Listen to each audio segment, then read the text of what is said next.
split. You know what I mean? It was like, oh my god! and it was so scary looking, you know. And I think it's the oldest living, or was, I don't know if it's still with us or if they're still with us, but it's the oldest living Janus cat, which means like Wow. It's in the Guinness Book of World Records if you look it up, and they had 2 different names. You get. I laughed so hard this stream. I'm dehydrated. Sorry. Harry, you kill me, dude.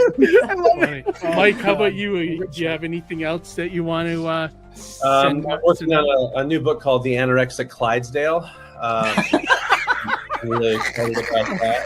It was so scary. It was like a 10-foot tall horse, like with like all skin and bones. It was scary. It's a horror. Campbell won't stop smoking.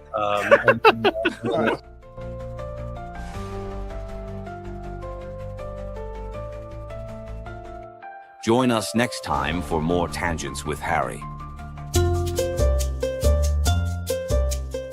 What? What? What?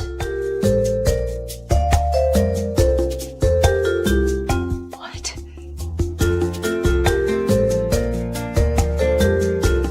What? We've got mighty mascots! We've got mighty mascots! You asked for it, so we delivered. The Mighty Mascots is now in demand on Indiegogo. Get your mascots today!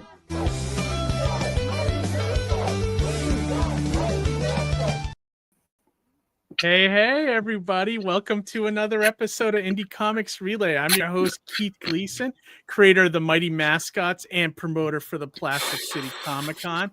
With me is always Johnny C., creator of Sartana, Surrounded by Death, and The Pond. For who, Johnny? That Janus cat. And our third co-host, Harry G., graphic artist extraordinaire. Had you seen that before, Johnny? Did I play that? Oh, really? Oh my god, I was dying just as much as I was dying in that video. It's my god, funny. I have two new videos that Amy made that we can premiere tonight. Awesome. I'll probably do it after our guest leaves tonight. You know, it's so So we're not torturing Amy them caught with that. it. yeah, we're not torturing them with our nonsense. You know. So how you Harry guys Gerostergios doing? Tangents are always a video. pleasure. Yes. Well, I'm sorry. What'd you say, Harry? I mean, I didn't mean No, to cut you I'm off. just saying. I'm just so happy that that's captured on video somehow. Yes, I can have it for like. Well, like never gets me old. and Johnny did a. Like, it's always it's. Go ahead. Oh, did he freeze? Oh, sorry. he froze. My back. No, no good. No, am I back? Oh, there he is. back. He's back. Am I back? What were you Oh, saying hey, though, hey, Harry? oh. I'm sorry. You froze. Oh, nothing. I just go ahead. So Just a freeze what I was over going to say is me and Go ahead, Johnny you can did go. an interview on Saturday with the Comics Wellspring.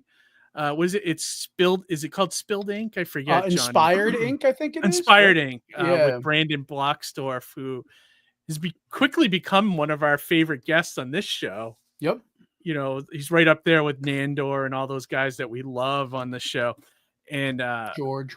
we were talking, and he one thing he complimented our show on, he said he's very much like a late night talk show where we have like the video segments, we got the funny little things, and we got, you know, 3 great personalities here running the show, you know. We're like a well underproduced Adult Swim show about comics. Yeah, it's great. That's great. But also a serious show. Like we're All fun, we need now but is we're like also the man on serious. the So we street get into the thing. nuts and bolts of everything here, you know. We do need to send Harry out on Man on the Street segments. I think that would be great. Oh my god, that'd be the next level, That huh? would be the next thing. Like you know what? The way we can make it like comic book related is he can ask if he's heard of an indie comic book, and then that's the game, is whether the person's heard of it or not. Like an actual indie comic book. Yes. I would love to put so many indie creators in check their egos with that segment. That'd be cool. Would I be wearing a Just trench coat or something? Or walking through a highly populated area of a city, Boston, New Yep. York, whatever, and Well, I go, don't- have I you don't heard wanna of get this book shanked. written by this person? And if that person thinks they're king shit, and that person says no, that's comedy gold. Yeah, you know what you could do? You could probably do that at, well, conventions might be too much because people that are there will probably have heard of an indie Well, comic. that raises the odds. So let's Yeah, give a right. fighting chance, but you know. That would be cool. Like if we could get like maybe 1 or 2 crew members to join up with Indie Comics Relay, we could probably do stuff like that. Like you know, like have somebody that's our dedicated like cameraman, or you know, that's it's willing to film segments like that outside of the show. Things like that would be great, you know. So you never know. I All have in good fun. working indirectly, towards it. Everything's in good fun. Yeah, exactly. I And then haven't an I extra haven't directly person talked also- to celebrities, you know, like Tom Arnold and like who else? Like I walked into this showroom, you know, like where the celebrities were hanging out, and I walked in. First person there was Tom Arnold, and the first thing that came to my mind was I didn't care. I wasn't there to meet him or anything, you know, but I'm like, oh, there's Tom Arnold. So the first thing I thought of to ask him was like about his appearances on the Howard Stern show and all his conspiracy theories. Yeah. And I'm like, oh, so what? I'm like, so I asked him, you know, point blank. I'm like, so what conspiracy theories are you working on right now? I was like, what do you mean? And he got all in my face and like, it's like, what are you talking about? I'm like, no, I heard you on the Stern show, and I thought you were great on there. You know, I was like wondering if you were thinking of working on any kind of shows or you know, like books on that or what. I was like, oh no. Then he kind of like relaxed a little bit, and he talked for like a few minutes. Yeah, so like, that's funny. Yeah, we need like awkward segments like that caught on film. Definitely. For oh sure. my god, that's my middle just name. taking the common man off guard. Yeah, that'd be great. Yeah. That's always comedy gold. But my middle name is awkward, so yeah, awkward. There you go, Harry Awkward Gerostergios. Maybe you should change that on your like title there. But got a great show tonight. A creator that I'm interested in definitely talking to, more from the manga side, which we've only maybe had two guests that have done. I'd say manga. we've dabbled. We've only dabbled, and Yeah. manga is pretty huge right now. So Yeah, it's definitely. nice to be able to shine a spotlight here as well. In this different side of comics. Yeah. Got a lot of new faces in the chat too, which is really cool. So yeah, it's we should exciting. probably Welcome. take a Thank you minute for and watching. Zip through, and yeah, thank you guys for tuning in. We appreciate you coming to the show and checking it out. We have Unpopular. Was that main? We're gonna butcher this. Glasses are terrible. I have my glasses on. No, God, Unpopular. Oh my Jesus, you're killing me. You're killing me, Keith. I know, dude. We're losing street cred by the second. You're like, what's that? Unpopular manga. Well, Johnny, let me just say, I've fought the glasses for so long. Like, I mean, Amy will tell you the struggle. Like, I kept telling her, like, comics. I was like, I'd read my comics and I'd be like, the print's getting smaller. And she's like, no, it's your eyes. And I'm like, I was like, no, damn it. like, yeah, I kept fighting it. But I finally caved, and, you know, it's just been better. Can I make a suggestion? We bring the guest in, then go through the comments? Wait, Keith. Well, they're mostly just hellos. I just want to do the shout outs real quick, and then we'll bring them out. And then are those your glasses though? Are those your glasses though? These are my reading glasses though. Reading. Oh, put them on glasses. for a second. Put them on for a second. You put them on for a second. Bring all my shoes and my glasses so I have them. I fell down the stairs and my glasses. Where did Keith go? Where did Keith? Where did Keith go? Yeah. The good old Clark Kent conundrum. Yeah, you can't beat that.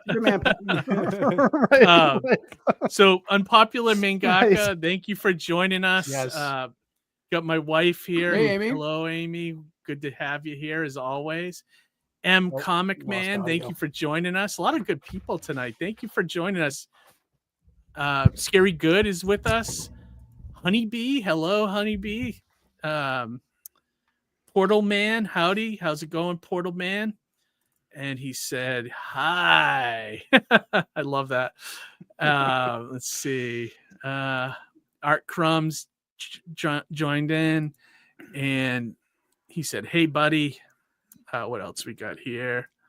Amy's just welcoming everybody. Amy said my first PNN appearance is coming up next month. So yeah, that's why I put that, I love that. little promo into circulation. And I like that. Amy's laughing the anorexic Clydesdale. Hey, Dr. Mask's with us tonight. Hail Indie Comics Relay. Good to see you, Dr. Mask. And M Comic Man is waving as well. So that gets us through the chat right now. You guys feel free to comment as we conduct the interview and everything. But yeah, so I'm looking forward to do this interview. So yeah, like you said, Johnny, without further ado, let's bring in tonight's guests. And tonight's guest is ArtCrumbs. Hi, hey, guys. How are you hey, doing? Everyone. Hi. A very rare. What's that? Sorry. No, it's a very rare face appearance, face reveal. Yeah, right. I don't do that often. Oh, you really do? Oh, you don't? No, okay. I don't. No. Oh, interesting. No, I'm glad you did for us. I appreciate that. That's great. So one thing we always ask our guests when they come on the show, the first one, we always love the origin of a creator. We love to know how you went from being a fan to being a creator. Was like there's something that had to spark that. Yeah. Was it like a cartoon, a comic, a manga, something that brought you to that? Do you remember? I mean, so I actually was never going to be an artist. I didn't start drawing till I was 18. Really? Yeah. I actually was planning on doing like wildlife conservation or wildlife exotic medicine, something like that. And then in my first year of college, I was actually it's kind of complicated now because I just found this out last year, but at the time I was 18 in 2009, I was diagnosed with latent tuberculosis. And it's treatable, but it could like always come back. And so because I could transmit it to the animals specifically that I wanted to work with, I left the field in like my first year of college. Oh my God. Yeah, right. I actually just found out last May that had actually was a false positive. All these years later, I learned that. So, so you could have pursued that career. Yeah. Oh, so interesting. Just chance that I ended up doing this field, but later that year, don't hate me for this, James Cameron's Avatar came out, and I was like, oh, animation looks really cool. That looks really fun. Like the computer does it all for you. Like that's how much I knew about art. I knew nothing about art at all. Oh my God, that's sort of recent, huh? Wow. Okay. Yeah. So I wasn't really like, that was kind of what got me started on like wanting to study like visual narrative as a whole, I guess. And so I switched into animation. I was actually at a community college. So I did 2 years of animation at a community college. And then I was like, well, I should probably like learn how to draw. And so then I actually transferred to Ringling College of Art and Design into the illustration department. And while I was there, my like homeroom illustration teacher was Gary Barker. And he kind of slowly filtered me into making comics. No, is that a name is that a name I should know? Gary Barker? Okay, Garfield is like the big one that he's known Sounds for. like which one? Garfield. Really? Yeah, he did a lot of the pencils and at one point inking for Garfield. I think he's still working on it now. No kidding. So is that the guy that took over for Jim Davis when Jim Davis stopped making the strip? Is that? I believe so. I would have to ask Mr. Barker specifically. But yeah, he did a lot of the illustration. And he saw that I had like kind of like a knack for inking. And since I had sort of a little bit of storytelling background and visual narrative with the animation degree, he's like, have you ever thought about doing comics? And I'm like, no, not really. He's like, I can change your mind. And he did. So I graduated from Ringling in 2015. And then I did an internship with Tokyo Pop in 2018. Oh, wow. Okay. Yeah. And now, are they based in the US or did you have to go to Japan? So Tokyo Pop is actually originally headquartered in Germany. It's really? Okay. Yeah. They do I have guess you just assume it's a Japanese company from the name and everything. Fair assumption. Yeah, it's a fair assumption. But they do have a US branch. And so I interned at the US branch for a couple months. And that was when I really got into making manga specifically, like not Western comics. Gotcha. Now, so I'm fascinated too. Like, did you know you could draw at all before you even dabbled with animation? Like when you were younger, did you know? Wow, really? No. So I was gonna Drawing was good. Go ahead, what, Harry. what did I forgot his name, Barker? What did he see in you that gave him like or made him think that you could be an artist or go into comics? I think it was that I was pretty good with inks. Our first 2 assignments, this was sort of like a core illustration class, and so it was mostly focused on trying different mediums, trying different things. My first project was like black and white colored pencil on gray paper, and I got a C-. I did really bad. And then the second project, I don't remember what the second project was, but I didn't do very well on that one either. And then the third project was inks. And I did a lot better. That was my first A. And so, but I really loved animation. And so since I had that background in storytelling already, he's like, have you ever thought about doing comics? So I guess, yeah. How many years later is it now? 10 years later? Almost more than 10 years later. I'm here. Wow. I'm fascinated awesome. that you never picked up a pencil until well, recent, I mean, like within the last, like, what was that? Maybe 10 years? Within the last 10 years. Well, it's been about 15 years overall since I've been drawing. Because when I was studying animation in 2000, it would be 2009, 2010 when I actually switched into animation. We still had to do like our basic drawing 101 courses. We still had to do like a lot of like manual 2D animation, and we did a year of 2D, a year of 3D. So that was kind of when I started drawing, was when I started studying animation. But I wasn't very comfortable with drawing like that much. I really did want to do like 3D, but I'm just not good at it at all. But maybe it was because I was learning Maya on a Mac. Oh, interesting. Maybe my animation people will understand. Yeah, no, because I've looked at your drawings. When you were coming on as a guest, I went and checked out your websites and everything, and I was like, wow, it's really good art. Like, and like I would assume, like, just by looking at it, that you were doing it all your life, and that's incredible to me. That always tells me, like, like it always comes back to like, can you learn this, or do you have the talent already in you? You can learn, like, absolutely. Yeah, it's wild. Like I really, it's impressive. I think it's just the volume of drawing. Believed though. I'm sorry. What were you saying? Oh no, sorry. I think I have a delay here, but I think art can be learned. You can learn how to do, how to draw and how to do, Am I here? But yeah, we can hear you. But you can't teach creativity. It's things that come to you, like comes from somewhere. That part can't be taught, I don't think. But the how-to, if you agree with me or not. Yeah. Oh, absolutely. So I actually learned storytelling before I started drawing. When I was in grade school, I was in band. I played like 7 different instruments in like 6 or 7 different school bands. And we focus largely on how you tell stories with music. And so that was actually my introduction to storytelling, was through music. I played mostly piccolo was my primary instrument, but I also played tenor sax, alto sax. I also did, if you're familiar with the kettle drums, I did tenor bass, I did bass, I did double second sometimes. And then for, but I did all kinds of bands, jazz, marching, full orchestra, pit orchestra, all kinds of stuff. Wow, I'm impressed with all your different areas that you're talented in. That's amazing. But I think that's where I learned a lot about storytelling. And when you play music, you learn a lot about pacing and all of that stuff, which becomes important later when you throw in animation and you have to think about the pacing of the story, how fast things are actually moving, the feeling, the rhythm of the story. Because when you write when you make comics and manga, you have to get a feel for the rhythm throughout the story in order for it to feel interesting and not drag on too long. All of those things, they come together.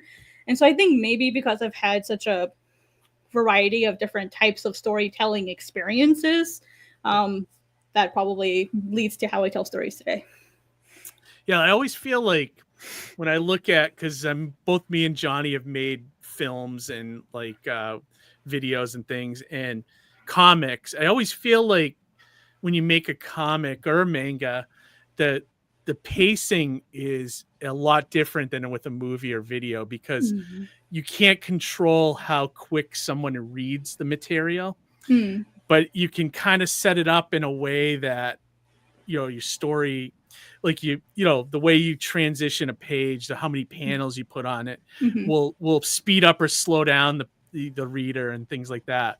Whereas a movie, it's just like everybody's at that same speed, you know? So Johnny, you were going to say? I was just curious. So the way you present this, I mean, there's so many. So you say, okay, like it's different between mediums, right? Between video to comics, and so. But even within comics, manga style to traditional style, and digital scrolling, vertical versus, you know, back to front, as I would like to say. But like, so I mean, is there a particular version you'd like to write to? I mean, do you like vertical style or the back to front? Is there anything that really more like you lean towards, or that you speak to specifically?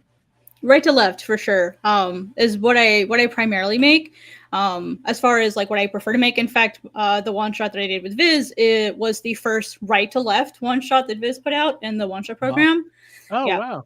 That's cool. When I was speaking with Hisashi-san, my editor is Hisashi Sasaki, and when I was speaking with him about that, he's like, why did you choose to make this right to left, or why do you choose to work that way? And I'm like, well, when I was learning manga, I thought that was the only option. So I thought that's what I had to know. So I studied it. But I feel like I could easily make something that's left to right. I don't really feel like that makes too big of a difference. The rules of like komowari and kishotenketsu, they still apply whether you're making it right to left. It's just like, so komowari is sort of like paneling or like layout theory for manga. And then kishotenketsu is the like 4-part story writing style, like plot structure that you use for making manga. And so reading direction doesn't really apply to either of those things. It's just, it would be the same no matter which direction you're going. But I would definitely prefer making stuff right to left. I'm not a big fan of reading vertical, to be completely honest. I kind of get a little impatient because I hate having to do this all the time. Or like hitting the button, go faster. Yeah, right. So I do prefer reading in traditional format. I can read both. But as far as making it, I don't know. I've just always been making things right to left because that's what I thought I had to do. I want to go back for a second to some of the stuff you had mentioned that I'd never heard of, like the panel theory and you said something about the 4-part story breakdown. So could you tell us, because I've never dabbled with manga. I don't know if Johnny, you haven't either, have you? No, I mean, I've read some, but I've read some too. Any. But these two terms are new to me. Have you heard of these before, Johnny? Or no, not at all. Yeah, I'm fascinated. Actually, I'd like to kind of tell us a little bit about both of those. Yeah, I'd love to know more.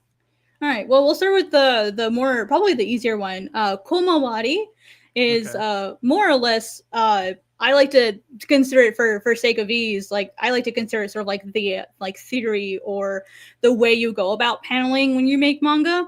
And komawari has everything from giving panels unique names and unique purposes, sort of like we do in Western comics. Like you'll have like oblique panels, diagonal panels, you know, strict panels, rigid panels, static panels, whatever. Like it's the same concept, but in manga. And they all obviously have unique names. So for example, every 2-page spread has a focus panel, and that panel is called misegoma. And then in Japanese, in manga making, the first panel on a 2-page spread and the last panel on 2-page spread have names, which is basically like the page turn. And so the very first panel on a 2-page spread is called mekurigoma, and then the very last panel is called hikigoma. And hikigoma is the kanji that's used for it is the one that you associate with pulling. So it's pulling you to the next page. And then when you turn the page, you have the very first panel on the new 2-page spread, mekurigoma. So they all have like specific names and purposes. But one of the things that's unique to manga making specifically, I'm not sure if Western comics has like a specific panel, if this is like a thing, because I've been making manga longer than Western comics. But the concept of ma in Japanese culture is that when someone is talking, you are not supposed to think of your response while they're talking. You sit, you listen, you give them your full attention, and then after they're done talking, you pause and you think, and then you respond. And that concept is in manga, with reaction panels that don't have dialogue, panels that are meant to take a pause, let the audience soak things in, and those are called makgoma. Yeah, or sometimes it's like when the character is like startled by what they said, it's like the 3 dots and the word, the word balloon. That means like full stop kind of thing, you know? Yeah, that'd be an example. That's neat. Yeah, because I've definitely noticed that. Like I've noticed that with manga. That's really cool. And is there any other kind of panels that have a name like that? Or So what we would call diagonal panels, or panels that don't have 4 corners that are perfectly square, those are called naname goma.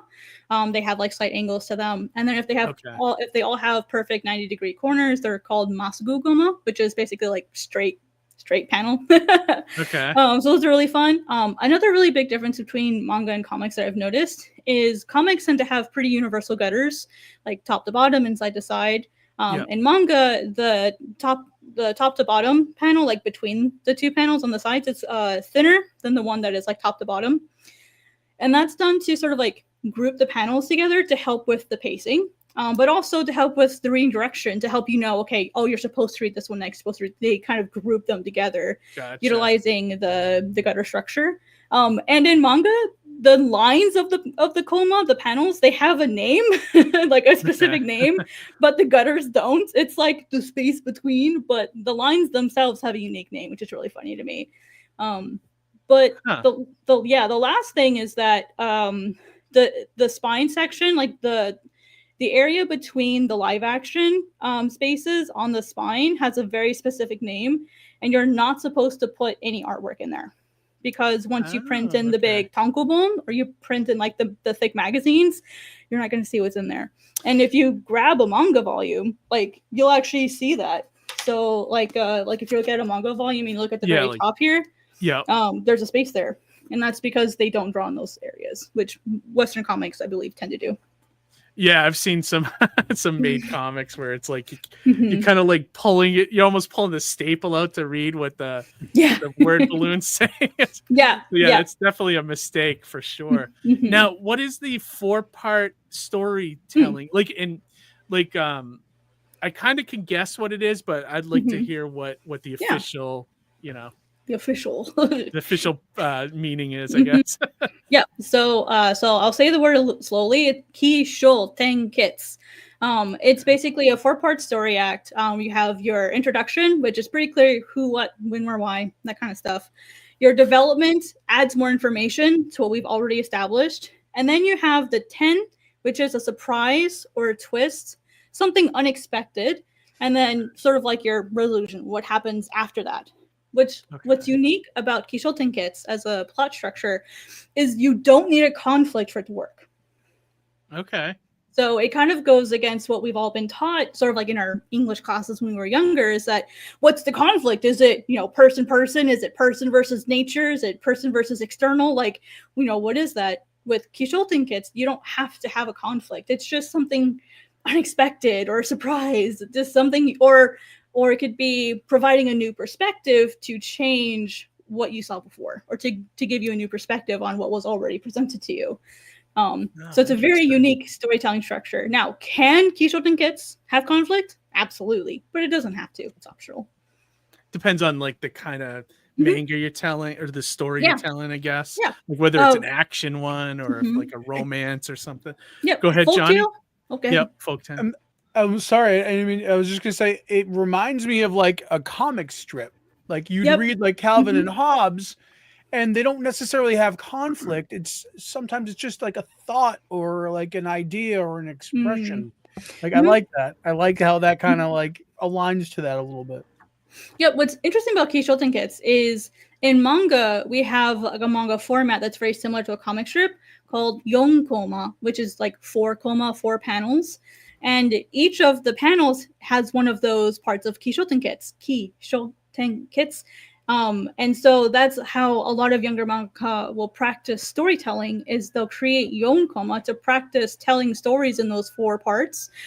And many like pro mangaka make these on the side or for fun. I know Eiichiro Oda, the creator of One Piece, he creates them. Two other popular mangaka that I know make these are Rumiko Takahashi, like Ranma 1/2, Inuyasha, Mao, Urusei Yatsura, that creator. She makes them.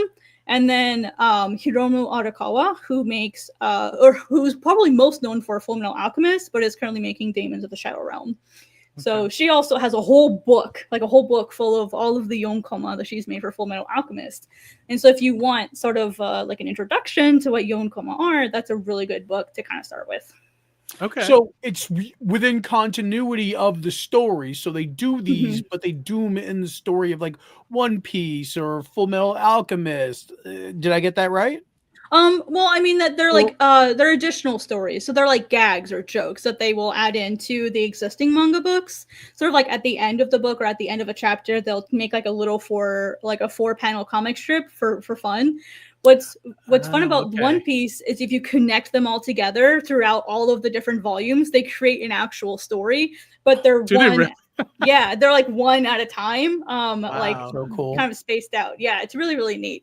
So I wish I got on board with One Piece when it started. Like I the only thing I've seen from One Piece is actually the Netflix live action. But I loved it so much that I was like, oh man, I wish I was watching this anime when it started. I just cannot watch how many, there's like 3,000 episodes or something, like something insane like that now. I think the Netflix show did a great job of homogenizing it for people who can't just like readily access or pick up a manga or the anime and just kind of like get on board. Like I'm very like one of my best friends, Rick, he's my anime confidant because I'm very picky when it comes to anime. There's things I like, things I don't. So if anybody ever recommends an anime to me, I go, Rick, is this something I'm going to like? He goes, yeah, check that out. That's fair. Yeah, manga can be really intimidating for some people, especially if it has a different reading direction. Just at the bookstore yesterday, I went to go pick up one of my orders, and she's like, "Oh, how do you read this manga stuff? It's right to left. How do you do that?" And I'm thinking, "Bro, I make it, but I'll tell you. let me sit you down and tell you how I do it." But it's just a readjustment. I find that's fair. It's just like thinking about how you read a regular comic, but doing it backwards. It's kind of once you get the flow, it's easy. I think. You know, I think it just takes practice. I've been reading manga since 2005. I think to about 2005 is when I started reading manga. So I've been reading manga for I guess about 20 years now. So I guess I'm just and I started with manga. I didn't start with Western comics. I didn't really start reading Western comics until I got to Ringling, which was 2012 is when I started. And that's because Mr. Barker was my teacher. I'm like, well, I should probably read some Western comics if I want to get into making comics. And, then I ended up going into manga. What did he turn you on to Western side of things? Will Eisner. Yeah, that's perfect, actually. Basically anything by Will Eisner. He's like, let's start you off with Will, because I asked him for suggestions, and that was what he recommended. That's great, actually. That's a great one. I'd say even looking at old Spirit. Spirit, yes, that's great stuff to start with. And so that was my first comic. What's some of your favorite mangas as well? Like, so give me a top 5, if you will. Okay, Yu Yu Hakusho is probably one of my top 5. I absolutely love that one. It does have an anime, but I definitely do prefer the manga. There's a lot of stuff they cut out. That's by Togashi Yoshihiro. My other ones would probably be Inuyasha. I read Inuyasha so many times, it's ridiculous. I'm ashamed how many times I've read it. My wife loves that one too. Considering it's like 558 chapters. I've read it numerous times. Oh wow, no kidding. It's one of my faves. And then I also really love Mushishi. Oh gosh, it's getting harder because I only got 2 left. Berserk is a really great one. Berserk is great. I've read some of that. I'm currently rereading that one so I can start reading the new volumes. Berserk is traumatizing. It is, yeah. But I think for some reason I hate to say that I have, with the exception of the Eclipse saga, I find it actually quite comforting. I know that sounds weird, but that's a topic for another day. Well, I think I'll have after to- you get through that trauma and you know what Yeah. happened, I think it does. Yeah, I agree with you. I've read some of it after, and it's a little easier to take. It's It more is. like just like a barbarian action thing, you know. Mhm, But it also has mhm. some good moments. Yeah, I like Guts is a fantastic character. Great He's character. fun. Yeah. And then the last one, the fifth one would be, oh gosh, I just lost it. I had it in my brain and then I lost it. Thank you, brain, for not. Oh, Full Metal Alchemist, of course. Oh yeah. I Mhm. hear that one's been recommended to me a few Mhm. times. I've never pulled the trigger on it. I should watch Mhm. that one though. A lot of people like that one. So there's 2 anime with that one. If you want the one that sticks to the actual, if you want the one that sticks closer to the manga, you're gonna want to watch Brotherhood. Okay. If you're okay with like the story taking like a complete 180 detour, then the initial anime would be fine. But if you want to stick with the original story, definitely go with Brotherhood. Okay, I'm so gonna they're try almost not to like stand too 2 hard. separate things then. Like you can Yeah. watch. So Hiromo Arakawa wasn't able to keep up with the pace that they were creating the anime, and she gave the anime team her blessing to just basically like go have fun. Okay, that's Mhm. cool. Yeah. I like that. You know, giving your characters out to other people to kind of make Mhm. make stories and things like that. I can Yep. appreciate that. Mhm. Great. There's some great comments and questions from the Let's fly audience through here. those. We Yes. got VTuber from Japan. Say hello Ooh, from hello. Japan. Don't Wow. understand English, but I've met the owner of the channel in the comments section, so I'll be watching it. I'm assuming Oh, cool. he's talking about ArtCrumbs and You're not right. Yeah. Thank you for watching. Thank you for Ohayou checking us out from gozaimasu. Japan. Appreciate that. My Yeah, thank you wife, for coming. It's early there. what an interesting path. Most people Mm. draw before diving into animation. Break the mold, she says. Mhm. Absolutely. Someone else correcting me about the Germany is where Tokyo Pop was. Mhm. That's great. Let's see what else. There's no. Oh, my wife said, ArtCrumbs, are you good at math? Multi-instrumentalists always seem to be good at Mhm. math. I love math. Actually, it was my favorite. It was my favorite subject. In fact, my favorite class that was not banned in high school was my physics and chemistry classes. I love math. I love doing my taxes. I love doing my budget. It's a game to me, so I really enjoy Okay. math. Ironically, though, the one math that I'm not good at is geometry. Oh, interesting. I don't know Okay. why. Shame. Don't ask me. Damn shapes. In fact, That's true, Johnny. when I get stressed, do you want to know what, like, one of the things that I do when I get like really stressed or I get really anxious and I just like need to like calm down? I'm not even joking. I balance chemical equations. I will go get a sheet from the internet and I will just sit down and do it because it turns on logic brain. And so emotional brain can just go sit in a corner and time out while Oh, logic brain takes interesting. over. I Yeah. like that. Yeah. I It like works that. well Wow, for me. Yeah, interesting. Yeah. I Yes, find I that love math. fascinating. Yeah, like that's like it's cool that you know that about yourself. You know, Mhm. that's yeah, interesting. I never, I wasn't good at math, so Oh, I love remember math. flunking algebra and all that. Like I'm like, I why is used to there be good at math, too, letters? but then I went to I college. didn't get it. Like, Mhm. Speaking of flunking, my art class in high school, I almost failed. did you really? Wow. Yeah, I was not good at art. My brother was, though. My brother is the type of person, he can look at something, my younger brother, he can look at something and he can copy it down on paper just like perfectly as it is. And I'm like, well, there's where all their artistic talent went. So I just kind of gave up and was like the science kid, the math kid, like the band kid. That was like who I was in school. And then, yeah, it's funny how things work out. Also, hi, It really Monitor. I is. see you. Monitor's a good buddy of mine. Oh, Monitor Comics. Yeah, thank you for joining us, Monitor. Yeah, thanks for Appreciate you watching. having you here. But yeah, no, that's fascinating.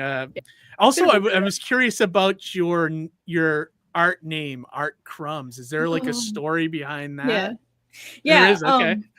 So back in, I want to say 2018, I was wanting to start a YouTube channel with a friend of mine.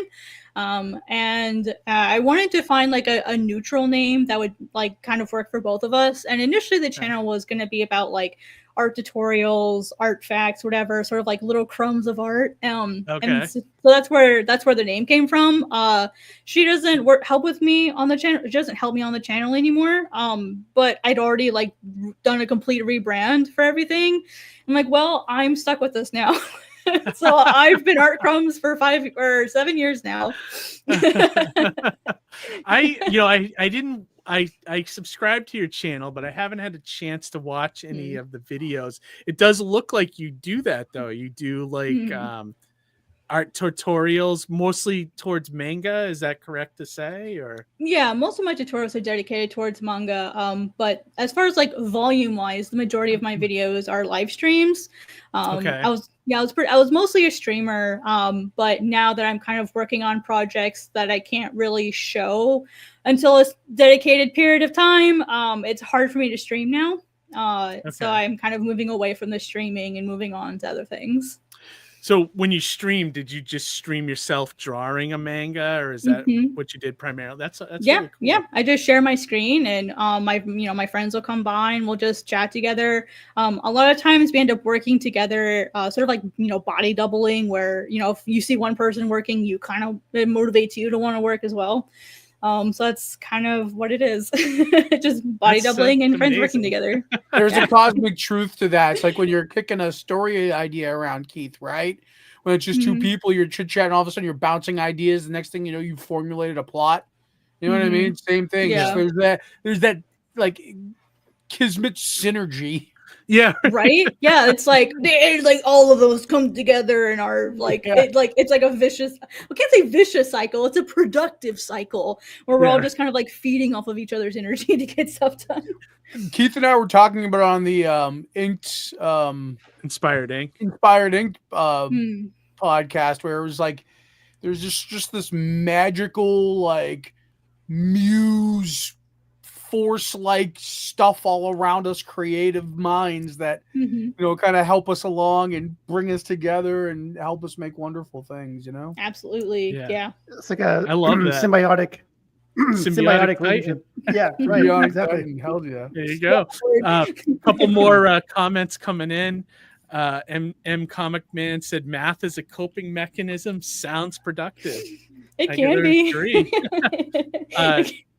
BC Can Man said we missed the stream, Jackson. That's Brent. He's one of the folks that I used to stream with on a semi-regular basis. So hi Brent, it's nice to see you. Maybe nice someday I'll come back. And Unhinged, thanks for joining us. Good to see you here. Wow, we got a lot of people watching us tonight. We're almost 120 people watching us right now, which is insane. Our highest number easily. Thank you so much, ArtCrumbs. I think you brought your audience here. Yeah, thanks. I did my best. We appreciate your audience checking this out. This is huge. Yeah, definitely. Johnny, what were you going to say? Were you going to ask a question? No, I was just saying we appreciate everybody watching tonight. But Harry did have a question, though. Go for it, Harry. Yeah. So, I mean, going back to your origin, how'd you get into manga in the first place? Like, what interested you about that at the beginning, or in the first place? So, as far as like reading manga, it was actually like a friend that I made on the bus when I was. Yep, I heard you. Yeah. Even if you're freezing up, Harry, your voice is coming through great. Yeah, Harry, you might want to dip out, maybe reboot. Oh, perfect. Yeah, you can always try dipping out and coming back in, whatever. But I'll see you in the green room. Whatever works. Yeah, whatever works. All right, I'll come back. All right. Would you want me to go ahead and answer? Yeah, go for it. You can watch the replay later. No, go ahead. I'll watch on my phone. Go ahead. Okay, cool. Okay. All right. But as far as like reading manga, it was a friend that I made in middle school. He kind of introduced me to manga. We rode the same bus together. And so he kind of like got me started on it. But as far as like making manga specifically, I don't know. I think I just really loved manga and I wanted to like try my hand at making it. And for whatever reason, I think because I wasn't much of a Western comic reader when I was like trying to learn how to draw, I was more of a manga reader at the time. That's just kind of where I naturally gravitated towards, was wanting to make manga specifically. And then when I interned at Tokyo Pop, I interned on the like non-artist side. So everything from like HR to editorial. I hung out with the CEO Stu Levy and some of his business meetings. Got to go to some of their conventions, like with them at the booth, and do sales and meet other people. And for me, that was really the first time where I'd been in an environment that was really supportive for manga. And they're like, it's okay if you want to make manga, like you don't have to make Western comics. And so from that moment, and that was, I left the internship in September of 2018. From there was when I really started to focus on making manga.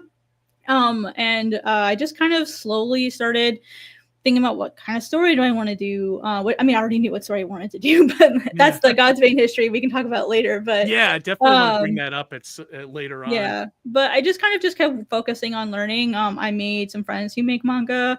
Some of them are assistants in Japan, so I got to talk with them, and it just felt really encouraging in a way that like the Western comics community didn't feel to me. And so I kind of just gravitated towards making manga instead.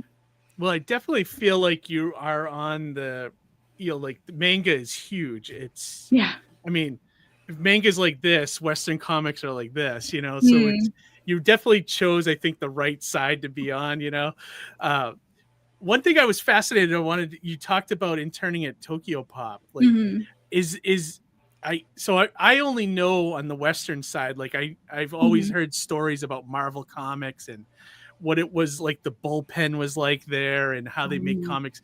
What's Tokyo Pop like from the inside? Is it more like, do they have artists in house working on stuff, or is it like, you know what I mean? Like, what's the studio like? So all of the artists were remote. And so it was mostly the office that we have was more for like the sort of like the behind the scenes people that make it happen, that don't make the books. And we didn't have any of the artists specifically in house with us.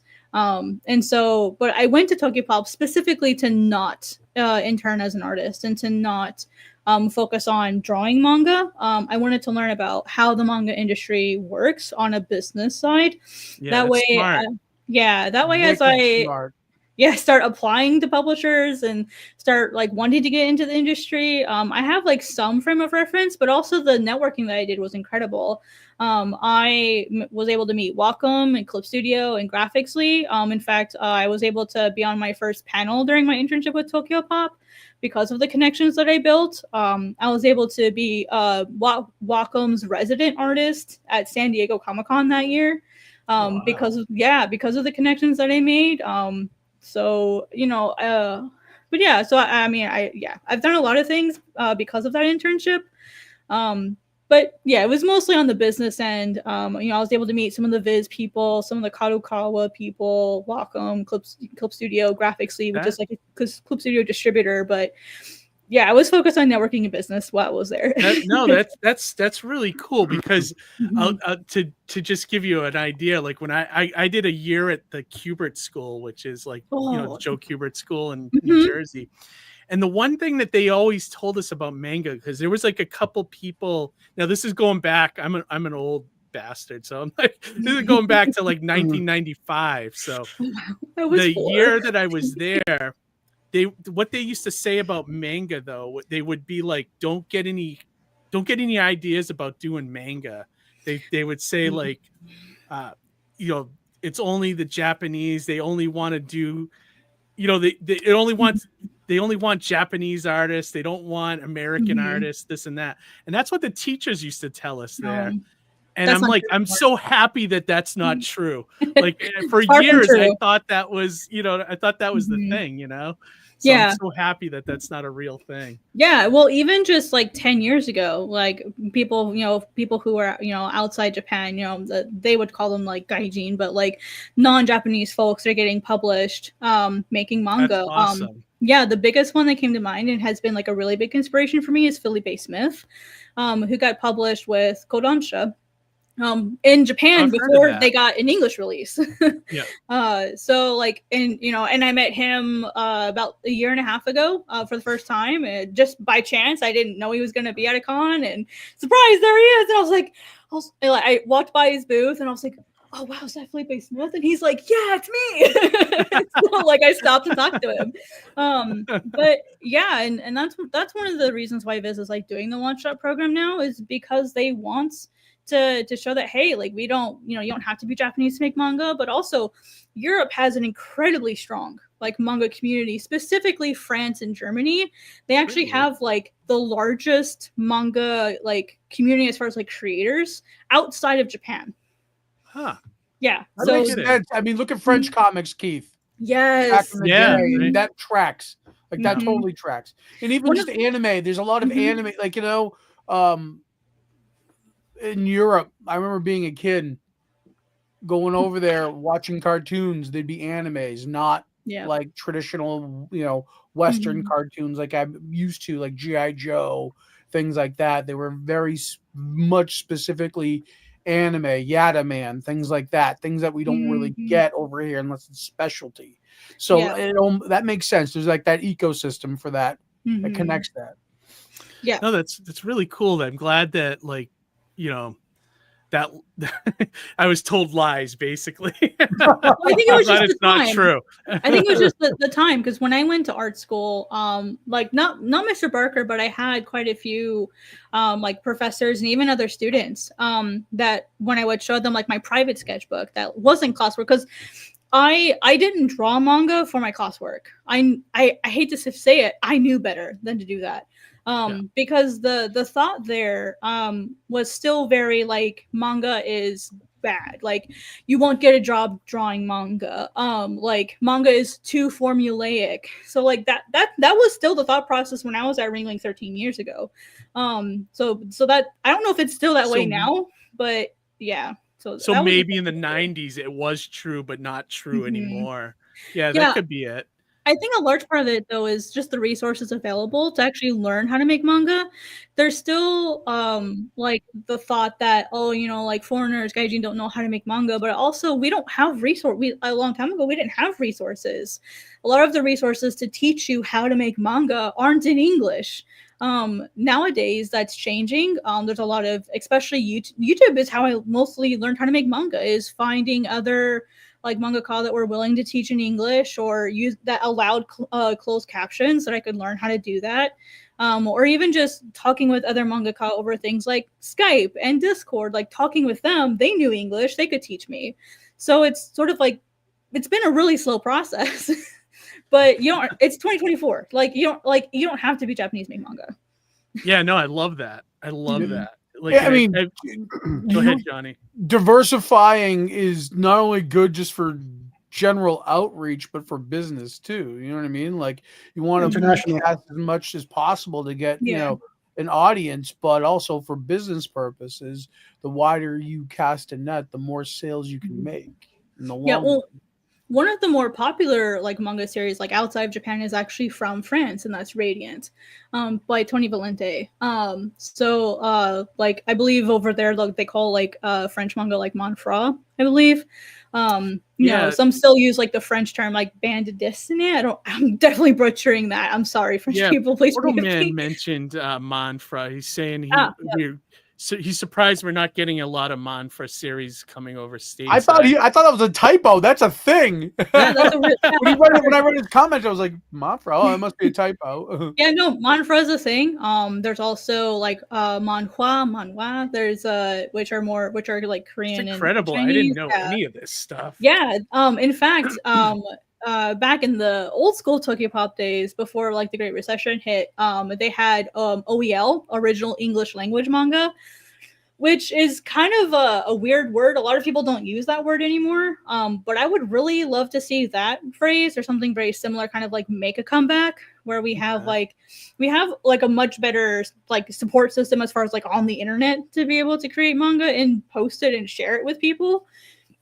So I would love to see like an actual term for that come through. Yeah, no, that's fantastic. But also there are so many more platforms that actually support it, because unfortunately, like, as a creator that makes right to left manga, there's not a lot of places that I can post that are in English. So that kind of makes it hard for me to expand my reach. Versus trying to use the Japanese sites we're really for a long time the only places that supported it. In GlobalComix, where I mostly post, does support that. So, 2018 me, where I'm looking for a place to post my manga, I'm like, heck yeah, like this place supports that. I'm going to go with these guys. Yeah, that's great. There weren't a lot of options back then. And those guys are like the number one digital team around now. They really are. One thing I was going to ask you too is, now have you completely stopped doing animation, or is that still something you do mess around with too? Or on the side, yeah. I actually have a VFX book, so like visual effects that I'm using to study. Because I am actually in the middle of working on an opening trailer for Godsbane. I've been kind of slowly storyboarding it over the last year. Sort of trying to get an animatic together. It's definitely going to take a really long time to make. Yeah. But speaking of Godsbane, what? I'm sorry. What was that? Sorry. We all missed what you said, Harry. You just ruined the flow, Harry. Anyways, please continue. Well, no, because you mentioned Godsbane, and did I mention Godsbane? Did I miss anything with Godsbane? Or no, we haven't talked. We were talking about the trailer that is coming for the series that she's working on the side. Yeah. Because I was going to ask if manga lends well to mysteries, because isn't Godsbane a mystery? Yeah. Because of the way that Keith was saying earlier, you were saying that you have to read manga in a different way. Instead of it reading it traditionally correctly, like in the movie Clue, like we see things through different perspectives of different characters and different things. So is that kind of how it works, or? Manga can be about anything. So manga is in the West, we typically categorize things by genre, then demographic. In manga, it's the opposite. You categorize things by demographic and then by themes and genres. And so it's a little bit different, but manga can be about anything. So you've got like shonen, which is for like young boys, and it can be like battle, adventure, any of those things. And then you have like older boys, seinen, and that's usually more like psychological thriller, like maybe mystery.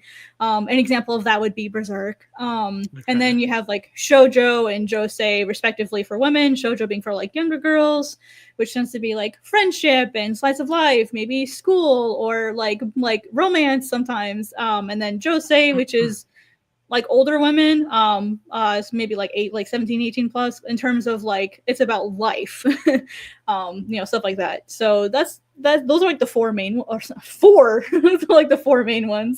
But there's so many more different demographics. There's at least like 9 or 10 that I can think of off the top of my head. Very cool. Yeah. Charlology said, "What? You're making your own anime?" just a trailer, just a little trailer. Maybe a minute and a half at most. Just a fun little trailer that I can use for self-promotion, mostly. But yeah, it'll take a while. One person.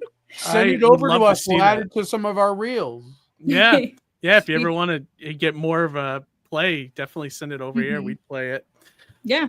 Hi, honey. I don't know what this means. Josei community rise. Josei is one of the demographics I was just speaking about.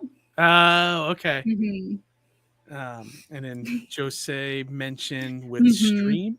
Yeah, so win stream. So W is like win. Josei, Josei and shoujo are like chronically underserved communities as far as like manga readership goes.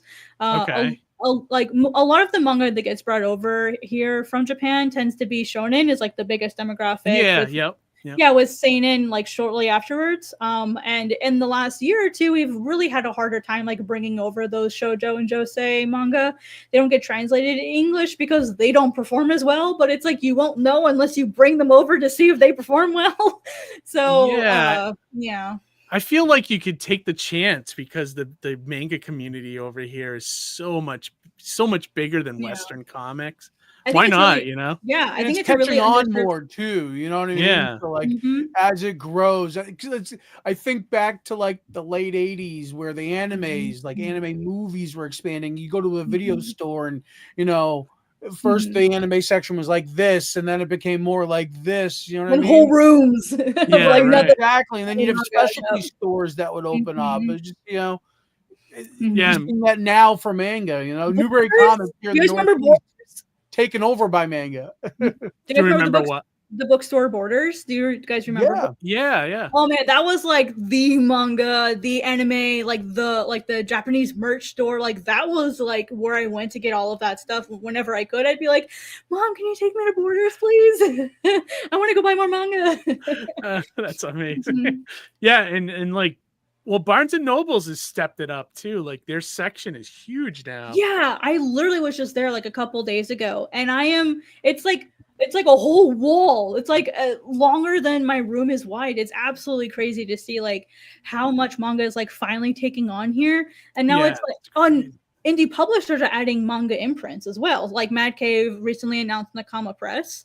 And like Ablaze is they do really good at publishing manga. Dark Horse, they just picked up Ruthless Friender by D.D. Mark last year.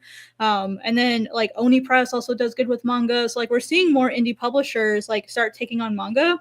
My concern though is that Dark Horse is better at this, but like a lot of them are only licensing existing manga from Japan. And it's like you have an entire country full of mangaka who want a chance. Like, and a lot of them do work left to right. If like that's your qualm, like, these mangaka don't work right to left. A lot of them work left to right. So like, can we please get more Western publishers to like pick up indie mangaka, please? I bet someone's gonna figure that out. Like someone's got to. I mean, it's only a matter of time before that gets. It cracked, is like sure. If there's $1 behind it, somebody will get it.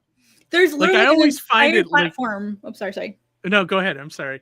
I was gonna say there's an entire monthly contest called Manga Plus Creators, where like hundreds of people submit their manga every single month, and some of them are really, really good.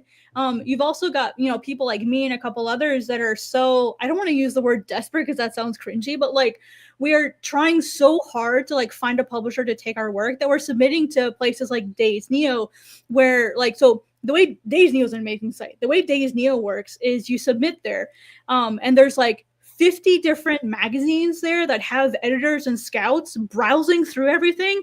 And the whole point of the website is to connect editors with aspiring talent. That's the whole point of the website. But everything's in Japanese. And because my Japanese isn't that skilled yet. I mean, I've been in classes for about a year, but I'm not skilled enough yet to be able to like fully translate my own manga.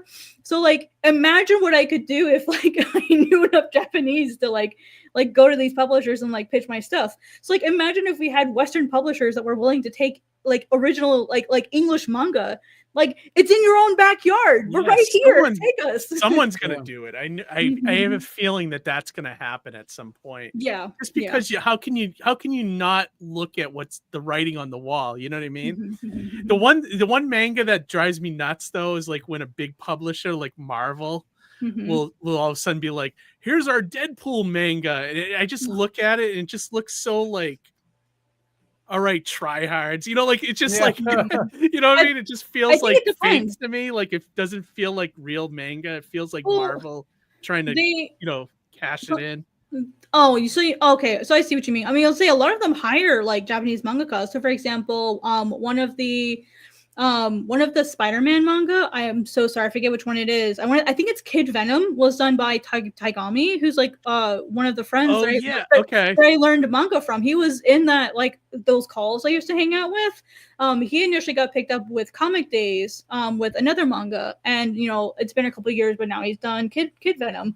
So like there are like super pro mangaka that like wants to work on these things. That I'm fine with. Like it's just when they try to like, let's make a Deadpool manga, and it feels like they don't get it. Cheap like cash in, right? Like a cash in. Yeah. But to your point, I did, because I work in a store part time.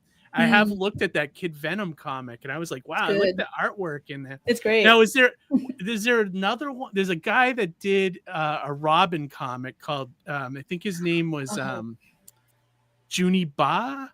I know which one you're talking about, but I don't remember his name. But I know. But you know which one I'm talking about. I know which one you're talking about. Yeah. And I was like, okay, so maybe I'd like to see more of that happen. Yeah. Like I'd love to see them take these manga guys and have them come over and try doing their take on Spider-Man. Or I have to wonder how much of it is like the editors at like these publishers, like Western publishers, pushing back and going, oh no, like we need to do it this way. You know, I understand you're mangaka and you do it this way, but we do it this way. So I have to wonder, like, what is that editorial relationship like? Because from my experience working with Hisashi-san at Viz, he gave me a lot of freedom to do what I wanted. You know, as far as like how I wanted to do the paneling, and I mean, he let me work right to left. He didn't force me to like work a certain way. Oh, interesting. But yeah, the only thing that he asks is he's like, make sure all the sound effects are in English because you have an English audience. And I'm like, okay, I didn't plan on doing them in Japanese, but okay. but yeah, like for the most part, like I mean, I had to do a couple revisions. I think I had to redraw the sketches like three times until I finally got like the final approval. And if you guys want, I can talk about that later. But like he trusted me with the process, you know. So yeah, I feel like there's not enough credit given to mangaka. Yeah, no, there's and more great comments coming in. Opal Line said, "Thanks so much for shouting out Jose." Is that how you say it? Yep, Jose. Jose is super popular, but they don't get many anime adaptations, so it limits the reach a ton. You're doing amazing. Oh, thank you. Monitor Comics said the manga section dwarfs the graphic novel section by local Same. Barnes and Noble. Yeah, same at ours too. Opal Line says Barnes and Nobles is my go-to, but I wish there's more. Yeah, I wish there were more. My local bookstores usually have secondhand manga from like 2010. LOL. I know there should be like I'd love to see a manga store, like a comic book store. You know? Yeah. Yep. Yeah, that'd be great. Cool. Preach. And then Amen ArtCrumbs. I'm not sure what that point was. Oh. Let's see. A lot of them license stuff from Spain, France, Germany, but never domestically. Yep. I'm considering publishing in Spanish to get comfy with the community in Spain. Yeah, I don't blame you for it. I don't blame you for that. I think the word you're looking for, Crumbs, is advocating. Oh yeah, we were talking before about that. It's funny too because it's like it's parallel to indie comic creators. You guys are like your separate community, but you're doing exactly what we do in indie comics on our side of things, where you guys are hustling and you're advocating and you're pushing for the style in which you create in. Yeah, and it's so different than us. We create self-published indie books, and we want to shine a spotlight on that, and we're doing it our way. You guys are doing it your way, and we're that's awesome. Yeah, I love that. Absolutely great way of putting it. Yeah, absolutely. Monitor Comics says, I have hope it'll happen with the success of American-made anime like Castlevania on Netflix. Love Castlevania. Yeah, that is a great one. I do like that one too. It's so good. I would like give anything to like make the manga for that. But I don't know if I have the skills to do it. I don't think I'm that good, but you gotta reach out to God, that Samuel Dietz, the guy who's producing it there. Yeah. The Dietz, Yeah. I think Marvel doesn't understand what makes manga successful. I agree with you. That to them, I think it's like they just it's a puzzle to them. They don't get it. That's why I'm curious what their editorial process is like. You know, like, I'd love to hear that too. Yeah. Did what was it? DD Mark is begging to do a manga for Marvel. He did a Spider-Man. I saw that on Twitter that went viral. Oh, yeah, really? I'll have to check that out. So Diddy Mark won, I think he's won on Manga Plus Creators a couple times. And the manga that he won with actually got picked up by Dark Horse. And I think volume 2 now is out for pre-order. No kidding. So, shout out, yeah, it's called Ruthless Render. Like, not that he needs my promotion, but yeah. So he's been like, he wants to get into the Western comic book industry more with the style that he currently has. And he spoke about in the tweet that he deals with a lot of like rejection due to the style that he has. And it's so crazy to me that like these bigger publishers are wanting to do more manga-esque stuff, but they're not looking locally for creators who at least it doesn't feel that way. That's my perception, is that they aren't looking internally for people that can do it. Or it's like, trust us, we're here too. Like, I think a lot of it's like, what's a hot anime or manga that's coming from Japan that no one knows about yet? You know, like I feel like that's the thought process, which is interesting. Pond, you know what I mean? Like they're just not. They don't have that worldview. Like they should be doing what you're saying. Like I I feel like somebody's gonna come in and do that, and then it's gonna blow up. Like You never know though what's going to be hot when you port it over. If it's like blazing hot overseas or elsewhere, and then you bring it over here, it doesn't necessarily. You won't always have Squid Games. You know what I mean? Yeah, right. Yeah, there's actually been some conversation as far as like what does well over here versus what does well in Japan. And one of the really classic examples, my Bachi Bros, I hope you're ready. So Kagura Bachi was not super popular in Japan initially, and then it got memed to heck, on Twitter and on social media, and absolutely exploded in popularity. And now it's like one of the best-selling manga currently, and it's getting an anime. And I believe it's also getting a game, if I remember correctly. Wow. So, and that's because of the foreign audience. Now, that's an exception. That's very, very rare that the Western readership helps something get to that level in Japan. But that we do stuff can pop off here that doesn't in Japan. But also, there's a lot of readership or stuff that does really, really well in Japan that just doesn't do well in English. And one of the things I've talked about with some of my friends in Japan is they'll speak with Western manga and anime enjoyers, and the stuff that is the stuff that's popular in Japan is not the same stuff that's popular here. Gotcha. Yeah, you always hear that. There's a customer I talk to at the store all the time.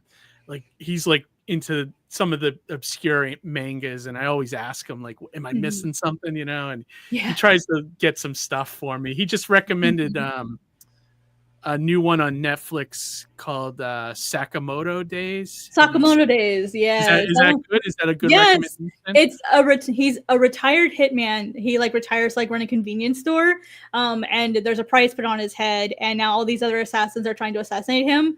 But when he retired, he got married, and the one rule that his wife gave him is you can't kill anyone anymore. So now he has all these people coming after him, and he can't kill anybody. Oh, that's funny. it's super. I absolutely have loved it so far. And the animes that I've seen so far looks really, really good. So I'm really excited for it.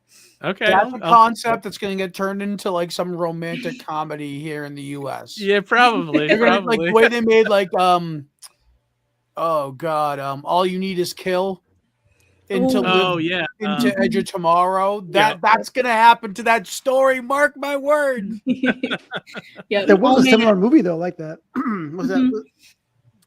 Yeah, it was the Tom Cruise. Go ahead. I'm trying to think of that movie. Oh, Night and Day. No, was it? No, you're thinking of the Edge guy of from, Tomorrow, right? What is it? Edge of Tomorrow.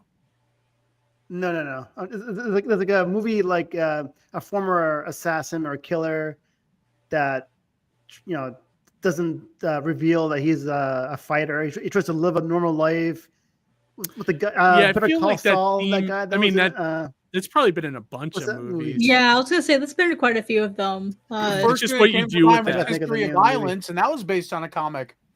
Yeah, that's true. Yeah. Awesome. Yeah. So, well, I'd love to, since we've been talking so long about manga, I'd love to hear about some of yours. So is it fair to say Godsbane is your premiere title? Yeah. Godsbane is the one I've been working on it for quite a while. I'm off and on for about the last 15 years. I actually created the very first characters for my my animation courses. I wasn't necessarily working on the story back then, but between my 2 years, I created the two main characters. And one day my teacher asked me, how do they know each other? And I've been working on it ever since. But it's been hard to work on it because, I had school, I had 6 years of college. And then after college, I had to join the workforce. And to keep it simple, I ended up struggling to keep a roof over my head, and I had to take multiple jobs. And then I had my internship, which I had my internship during the day, and then I had a job at night. And between all that time, I was more focused on surviving, and I didn't really get to focus that much on the actual drawing of Godsbane. So for a really long time, I just focused on the writing of Godsbane, just because I was so busy. I couldn't necessarily just move into my parents' house.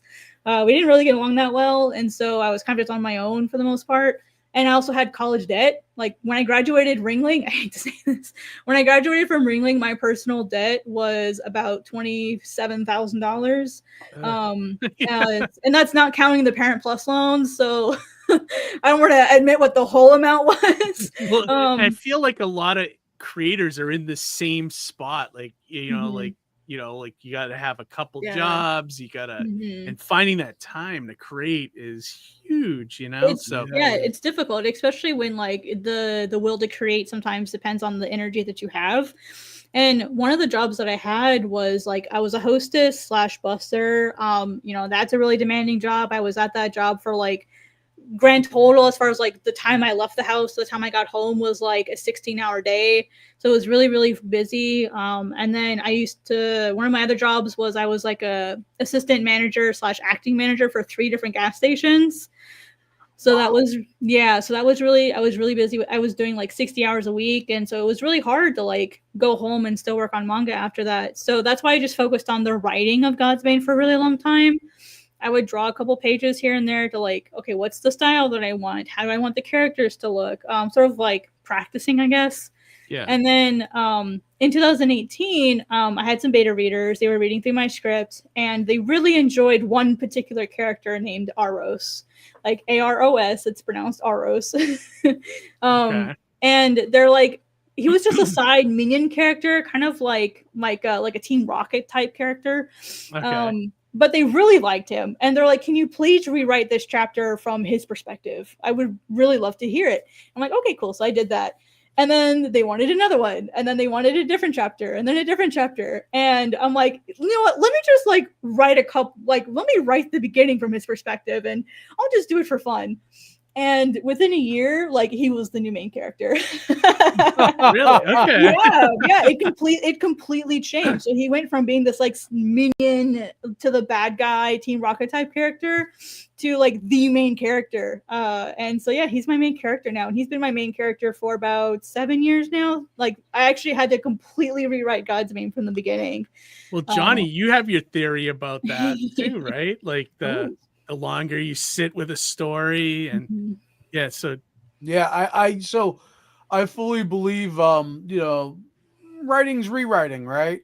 Yep. And the longer you sit and you formulate on an idea and a story, and if you could, and we were talking about this on the other podcast, if you can think of a great idea and you can put it in a drawer and you can let it sit away, and then you can come back to it, you find that, you know, you're bringing more to the table and you're just as excited. You know, you have a solid story there. There's something special that you're working on. You know what I mean? And I love that you found discovery through the character. Like, your character took you on a journey. Yeah. You know what I mean? That was he's they such take a fun over character. though. They do. They take over once you know who they are in your head. They control you from that point, you know? Oh yeah. Like, good. How many times did you find yourself at the keyboard just typing away, blacking out, and then realizing, oh, wait a minute, I just wrote like a bunch of paragraphs about my character. You know what I mean? Actually, it was more like, oh, let me sit down to write. And then I'm like, oh shit, I gotta leave for work in 30 minutes. Like, I didn't sleep at all. The bags under my eyes have bags. I love that though. I love that you got so into it that, like, you know, you lost track of time. I think that's the sign of tapping into that creative the flow new stuff that Johnny was talking about. You know? Yeah, it's great when our characters speak to us. You know what I mean? Yeah. I try to treat them all like people, and that's something that I talked about with Hisashi-san when I was working on my one shot Onami. I was having a little bit of a hard time like writing my characters really well. And one of the things that he told me, which I've read in books before, but for whatever reason, like, he explained it really well, is like, the characters are independent. You are merely an observer.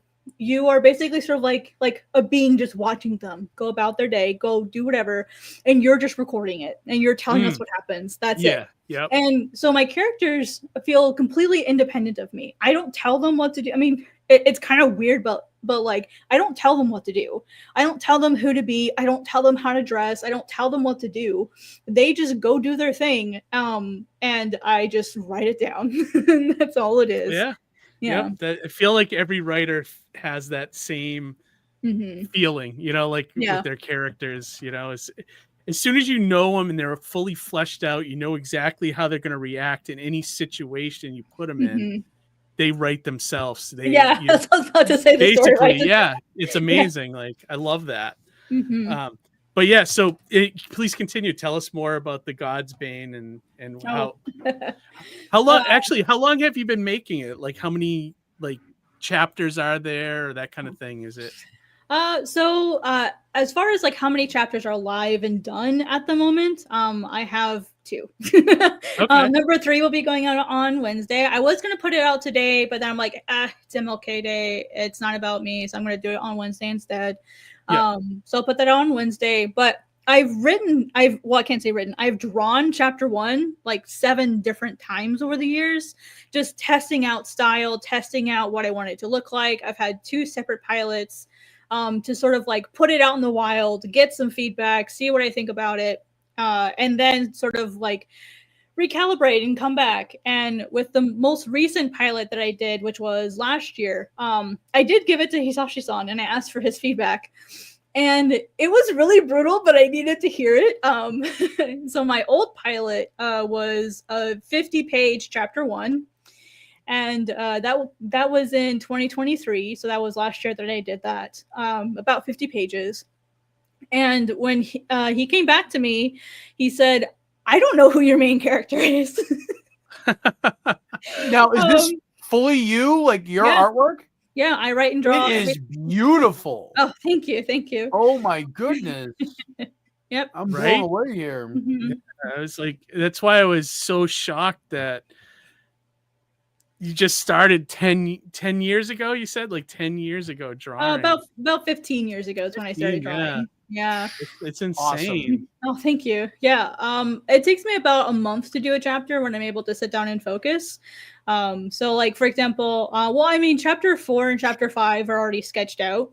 Chapter 3, I think only needs like 1 or 2 more pages of lettering and then that one's ready to go. But yeah, I've just been working on it by myself when I have the time, and I'm trying to get a little bit more consistent. It was hard working on Godsbane when I had Onami though. Like Onami had to come first. So I published chapter 1 of Godsbane in March of last year. And then I took like a 6-month break because literally like a few weeks after I published the first chapter of Godsbane, I got the approval for Onami. And I had a contractual deadline to that. So I'm like, oh crap, like now I have to work on Onami. And that's the only thing I can do. So I had to focus on that for a little while. And now Onami is taking on. Sorry, Keith. Go on. Oh, I was going to say it's the one shot you did for Viz Media, right? Mm-hmm. Yep, that got published August 7th of last year. I actually started working on that one in like September, August of 2023. I went to a portfolio review with Viz Media at San Diego Comic-Con that year, and they really liked my work. They gave me like the email, the business card with an email, like please keep in touch, follow up with us.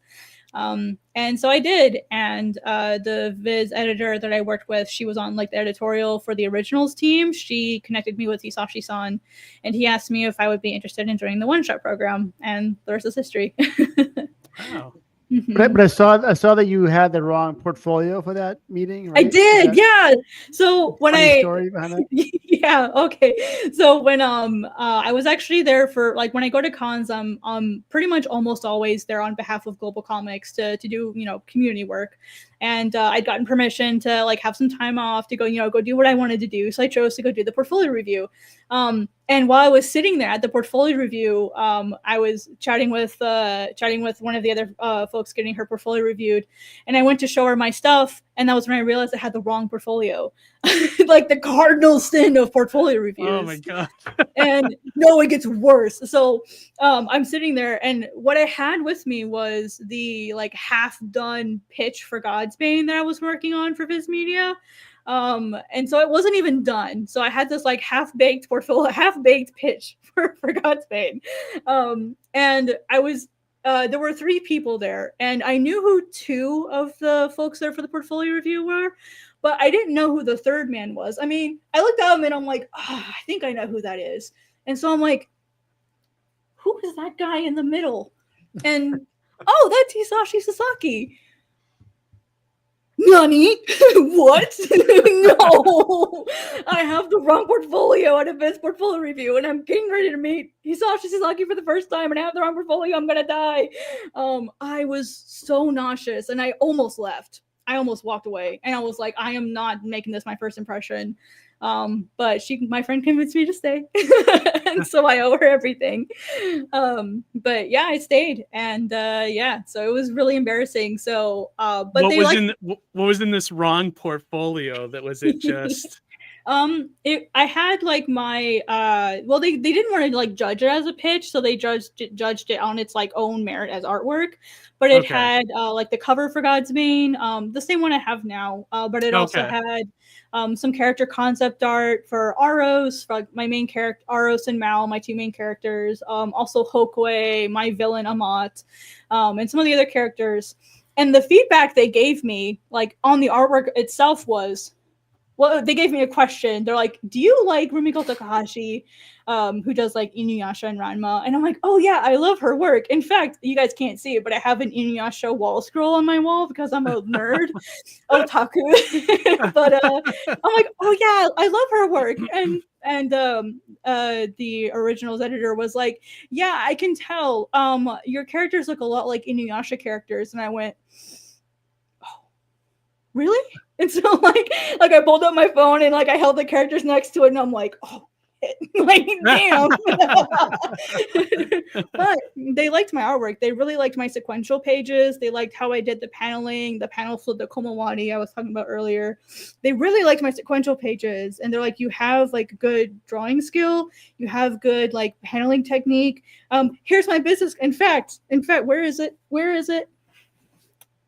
I still have it. Nice. I keep it on my desk so that I can always remember that someone at Viz likes my work. Actually, I feel like that might be more important to a publisher than, like a pinup. Let's say, like they want to see how you can tell a story. Yeah, I feel like your animation and, like you mentioned, the music stuff helped you with the pacing, and that's all important. Even with the Western comics, though, storytelling. If you're reading a comic and you can't tell what's going on, it's a failure of a comic. Yeah, absolutely. That's one of the things that I look for. Yeah, when I'm reading other people's comics or manga, like the pacing is one of the things I look for. But also, like, that might be a hot take, but lettering is a big thing for me as well. Because I feel like lettering is one of those super like refined skills that tends to get like left behind when you make a comic or manga. And to me, if you can do really good lettering, then you're probably like anal enough to have really good artwork as well. So that's kind of a big thing for me, is like how well they do their lettering. But also small stuff like how, not necessarily how clean your artwork is, but do you pay attention to the 180 rule? Do you pay attention to composition and size and like the flow of the page, like how things line up within the pages themselves? Like those little small things are things that I'm always thinking about when I'm doing my drafts. And so like right now I'm making the draft for my next one shot to send off to Hisashi-san. And so like those are things that, I take a break and then I go back and I check it again and then I draw, and then the next day I come back and I check it again. I'm like, does everything make sense? And sometimes I'll change it 50 million times before I send it off to him. Oh yeah. Like I'm a letterer too, like by trade. Like I letter a lot of other people's projects and things like that. So yeah, I definitely understand the importance of good lettering. Yeah. And also with the lettering, you need to know, like you need to have good graphic art style. Like you need to know, like balloon placement is such a huge thing. Like you can't cover up all the art, and integrating sound effects into the art rather than being, I know all about that's it. One of the things. Your art's not something we want to cover either. Exactly. It's interesting you mentioned that, because my first like Western comic credit was actually doing some lettering for at the time it was T-Pub. I believe now it's Neil's Twisted Comics with Neil Gibson. I know Neil Gibson. I've been next to him in New York like 2 or 3 times. Yeah, I did. Oh, that's funny. I did such a small world, when you think about things. I worked on Amputation Capital. Okay. Sorry. Go ahead. No. I was going to ask if it was Twisted Dark or. No, it was Imputation Capital. I basically like reformatted the existing lettering. The sound effects stayed. I believe Jed McPherson did the initial lettering, and then I like redid like the dialogue lettering, and then also did the book design once the trade was finished, so that it could be printed. So like the actual like putting together just enough to print, I did for Imputation Capital as well. Oh, cool! Very cool. Yeah, my first official credits in the Western side. So no kidding, that's funny. Yeah. Like I haven't been to New York in a couple of years now, but every year in small press, I somehow ended up next to Neil. It was kind of funny, but we got to know each other. It's hard at that show because it's so busy, but and huge too. To go see anyone is like an hour trip. Yeah. He's from like England or something, right? Like he comes from England. Yeah, it's crazy. That's so funny. Wow. And small world. Small world. Yeah, exactly. So yeah, no, I love that. Johnny, Harry, did you have any questions about the comics, the Godsbane? I'm just trying to stay on here. Yeah, if you could stay on in and out. That'd be great. Right. Harry, Jeff, get the question. That's random. Here's a random question. Okay. So, in your animal background, your animal care background, do you incorporate any of that knowledge into your comics at all, or? Absolutely. Yeah. Oh, interesting. I love, I'm going to nerd out for a minute. I love drawing backgrounds. I love world building. I love lore. I love that kind of stuff. And so when over the 15 years that I've been planning Godsbane, I've done a lot of research into like, where would Godsbane be if it existed on Earth, and what types of creatures would be there? How might have evolution affected those creatures? What type of environment do they live in? Form fits function, that type of thing. Also, like, what's the climate like? I think of all of those things I was thinking of all of those things when I was planning like the animals that live there. But also because Godsbane is like it's like magical fantasy spirits and stuff, there's also like ghosts and creatures and good spirits and bad spirits and mythology that exists within Godsbane. I have a whole written lore for. In fact, Onami is part of that lore for Godsbane. Like, they are the same universe. Oh, that's cool. I didn't know that. That's really cool. Yep. I love that. Yep. I too like the world building aspect, and like when you take those real world aspects and bring them in a comic. I love that stuff. It's so good. And then the other thing, you have the YouTube channel, which we should talk about a little bit. That you do mostly art tech tutorials on there. Yeah. Is there any other videos that you cover on that on the channel?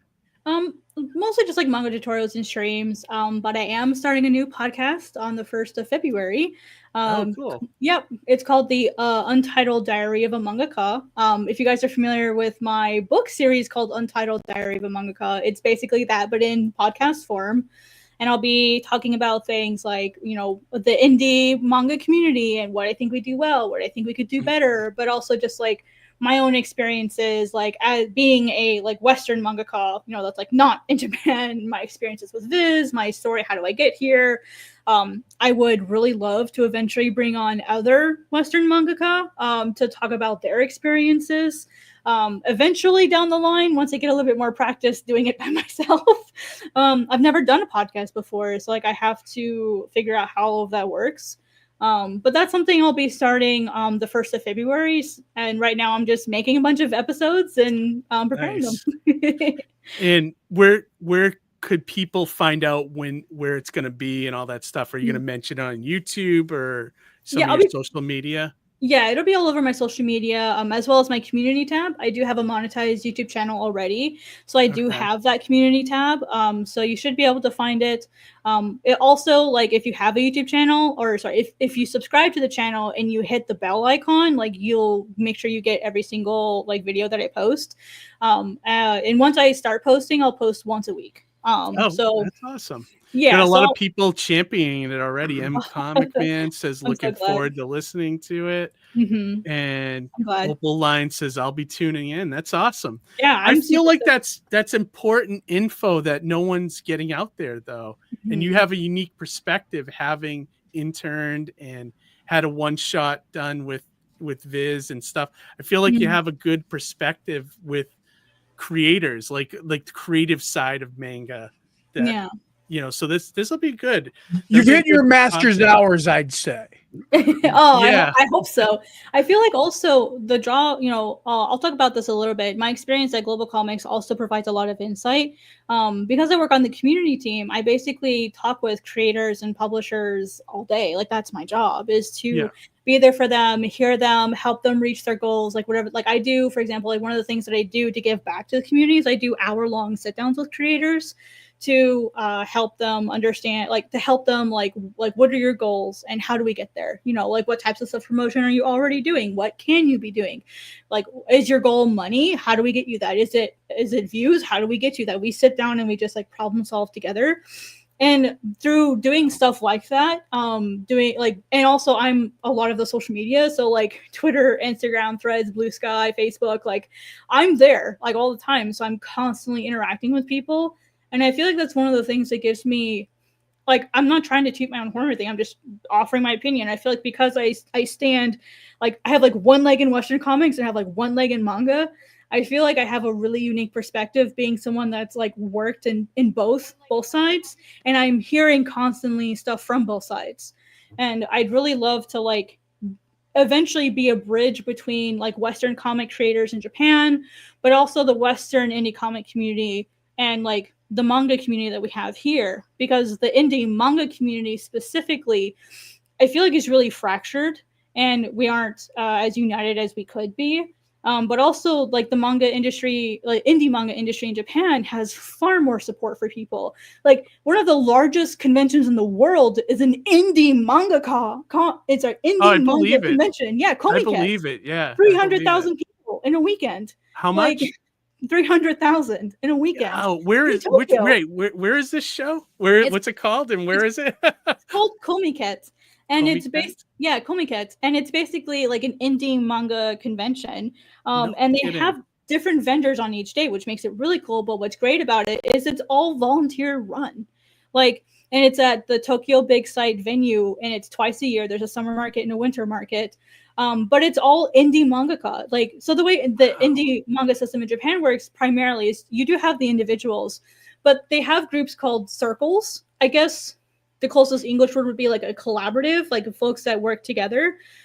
They table together. And if someone goes to one con and the others can't go, they'll take everything from everyone else at their circle and represent everyone there. They do that there. And they have so many different indie cons. Like Comiket is just one of them, and it's twice a year. Like, imagine what the US could do if we were able to invest more in the indie infrastructure, be it comics or manga. Imagine what we could do if we actually invested in our indie creators here and created more spaces for them. Like, I live in Tennessee. I wish I had the money. I would start that tomorrow. Start that tomorrow, honestly. I'm like in bumfrick nowhere, Tennessee. So the nearest con that I can go to that's like worth its actual salt to go to is like Otakon in Ohio or MomoCon in Atlanta, or maybe C2E2 would be the biggest one that I could go to. And that's a 9-hour drive, like just for me to get there. And I'm an hour away from the Nashville airport. So like, I still have that I have to think about. Right. So for me to go to a con is really, really difficult versus like, if we had like dedicated circles here, I could say, hey, I'm close to this con. I'll sell your stuff here. You're close to those cons. You sell my stuff there and we'll support each other. Like, I wish we had a better system here. Like other places do. They do the same thing in Europe. So like, why can't we set that up here? We're a much larger country, and I feel like, that's why like a lot of people are grasping, like indie creators grasp for like, oh, I'm gonna try to get picked up by a publisher. Yeah, it's almost like they're thinking like, oh, this is gonna help alleviate some of that, right? That hustle that you have to get your work out there. When in fact, I think it's different. I think when you go to a publisher, it's like you only become like a Lego piece, right? Yeah. Whereas if you are more like a consortium, like what you're saying, where it's like everybody's kind of helping each other and boosting, and it's not like when you go to a show and you know one person selling only one thing. It's like you're selling everything for everybody. Like that is what we should have. Like it's Brilliant. Yeah, and there have been a few indie cons, like Denver Denver had one called, I think, Dink, D-I-N-K. Like they had one for a couple years, and I was there twice, and it was fantastic. Like no publishers allowed except for like scouts and stuff, but it was just indie everywhere. Like no publishers were even allowed. We're going to one in March up in our neck of the woods in Connecticut. IC3, yep. We're really excited about. Toronto but yeah, I totally has a get great one that. too. Yeah, What's the Toronto Comics and Art Festival. I went to that one last year. And Hisashi-san was actually there doing portfolio reviews at this like little indie con in Toronto. I can't really call it little, but it was much smaller than a lot of the ones we have here, or it was bigger than the ones we have here. But he was there doing portfolio reviews. Like I had an indie con, which is fantastic. Like, I mean, Viz goes to larger cons like New York Comic Con, San Diego, Anime Expo. Like they go to those bigger cons as well. But I feel like if we could have a much better indie support system here, like maybe we could like see more indie creators being able to succeed on their own without having to resort to things like Kickstarter. Because in the manga industry in Japan, crowdfunding is not a thing. Yeah. This is not something they do. And so like one thing I've talked about with other like creators like Pat Shan, Charlie Stickney, you know, like those guys, I've talked with them about doing manga on Kickstarter, and they've like, well, maybe you should start with a smaller book, or you should do like issues there. And I'm like, I make manga. Like I don't make comics. I don't do variant covers. Manga doesn't do variant covers. Like, man, there are some creators out there that do, but like that's not normal. Like you don't have guest artists when you make manga. So like, do I want to go with like, do I want to structure my campaigns and my books like the West does, or do I want to stick to like the traditional model but do it here in the US? I don't know. So like, I'm trying to figure out what I want to do. And so it's like, do I go to a publisher or do I take a chance in an indie scene that isn't friendly to people like me? Yeah. Yeah. Well, couple of good comments, and we'll start to wrap up your interview here. DS Cartoons, thanks for joining us, DS. Good to see you. Tennessee represent. I'm in Memphis though. Oh, you've got a good con there. Yeah. I need to go to that one. Honeybee said the con idea sounds really interesting. Opal had a good comment here. I do wish the American manga community was more unified. What I struggle a lot with is having friends and connections. Making comics is super lonely. Oh, yeah. It is. I mean, that's the one thing about making comics. It usually is a lonely process, unfortunately. DS says, I just subbed to your channel. Oh, thank you. I appreciate it. Appreciate that, DS.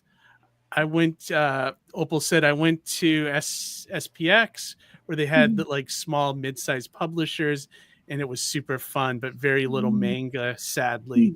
And I think in general, we should have more camaraderie and homogeny within the indie comics and manga space. If everybody's got the same goal, we should be able to support and help each other more. Printing costs are stupidly expensive for paper and colored ink. I heard printing is cheaper in Japan. Yeah, I agree with his sentiment about indie creators and manga creators being more tight-knit, although I feel like it's unfortunate, but a lot of the Western creators kind of treat manga as a separate thing and not the same, which I feel like they should be more open to that. Well, it's not just the creators though; it's the readers as well. When that's true. When my manga one shot got published, I actually went around to all of Viz's promotional posts to like read the comments, so that if they had a question, I could answer them. Yeah, there were 2 comments that caught my attention. One of them said something to the effect of, "Oh, Western author, hard pass," and I'm like, I make manga and you're gonna not even read my manga because I'm a Western author? Like okay, F you for one. Yeah. The second comment was if it read right to left, I'd give it a chance. And I'm like, that tells me you didn't even open it. So you don't even know. And so I left a comment to them and I said, hey, the manga does read right to left. By the way, hi, I'm the author. they're like, oh, it does? Oh, so it does. But there's still this incredible, I'm going to say it. I'm going to say the thing. Like, there's this huge purity culture in the West of, if it doesn't come from Japan, it's not manga. Like, or like, I've been also accused of cultural appropriation because I make manga. Like, you know, Really? so Okay. yeah, absolutely. Yeah. Like I'm Huh. sure my friends in the chat will be able to to show that they've also had that issue. Especially people of color have it worse than someone like me. You know, where, you know, I'm not a person of color, but like Right, it's but like really difficult to be taken seriously as a non-Japanese mangaka because like, oh well, you're a gaijin, you're a foreigner, like you don't know how to make manga. That's something I've dealt with all my life. I heard it at art school. I heard it at other like conventions. I've heard it like from people on the internet. The funny thing is, I've almost never heard it from a Japanese person. I think I've had like 2 Isn't that Japanese funny? people Yeah. in my whole life that have said that to me. So like it's so I think that's also something that we as like indie mangaka in the West struggle with, is there's still that like purity culture that like, oh, it has to be from Japan, or you have to be Japanese, or it's not manga, it's just comics. And like all manga are comics, absolutely, but not all comics are manga. Yep. There's a I difference. like think it's that, a very actually. good way of putting it. You know, I That should be a I shirt. wanted to comment because it was like there's a little bit of there's a built-in ignorance to it too. That's not malevolent. It's more of just like not being familiar. So Yeah. it's thought of as separately. Whereas like I think that I guess, and to Keith's point, I wish we could break that more, right? I wish we could, you know, kind of show the difference in, or Well, I wish there could be something manga so mainstream it shatters that, right? I guess that's one of the things that you would need, I guess, right? yeah, and the slurs are kind of weird to me because like, so like if I drew a comic that is in the style of French comic artist Mobius, am I culturally appropriating Mobius, like, or French people? Like it to me, manga is the style and the type of comic, not necessarily I mean, I guess the origin is Japanese, but like I don't feel like, you know what I mean? Like I know what you mean. I just don't get that whole thing. But I guess that's like I mean, even Western comics have their problems with trying to find audiences, you know. Like I know what you mean. what our problem is, like people look at it, it's like, oh, this ain't Spider-Man. I don't want to check this out. You know what I mean? Like we it's deal not with that the kind of thing. mainstream. Yeah, I want exactly. real So, mainstream comics. you like- guys gonna make more than one issue? Like I you know, it's all that kind of stuff. So I get what you're saying, and it's nuts. Opal brings up a really good point. If you could highlight her comic about Gigi Murakami. Gigi Murakami, 2154. She's a Black Street creator, and her comments, the comments on her stuff, she does Resenter, by the way. Please go check out her stuff. She had so many interviews. She got amazing coverage. Her work is fantastic, and her comments were very racially charged, which was absolutely absolutely abhorrent. She does amazing work. I've met her, I've had the blessing to meet her twice in person. Like the super sweetest, nicest person I've ever met. Super supportive, goes out of her way to support other creators, like not just herself, and to like connect people with each other. Like she's out there doing the work. Like she even travels to other countries to do conventions there.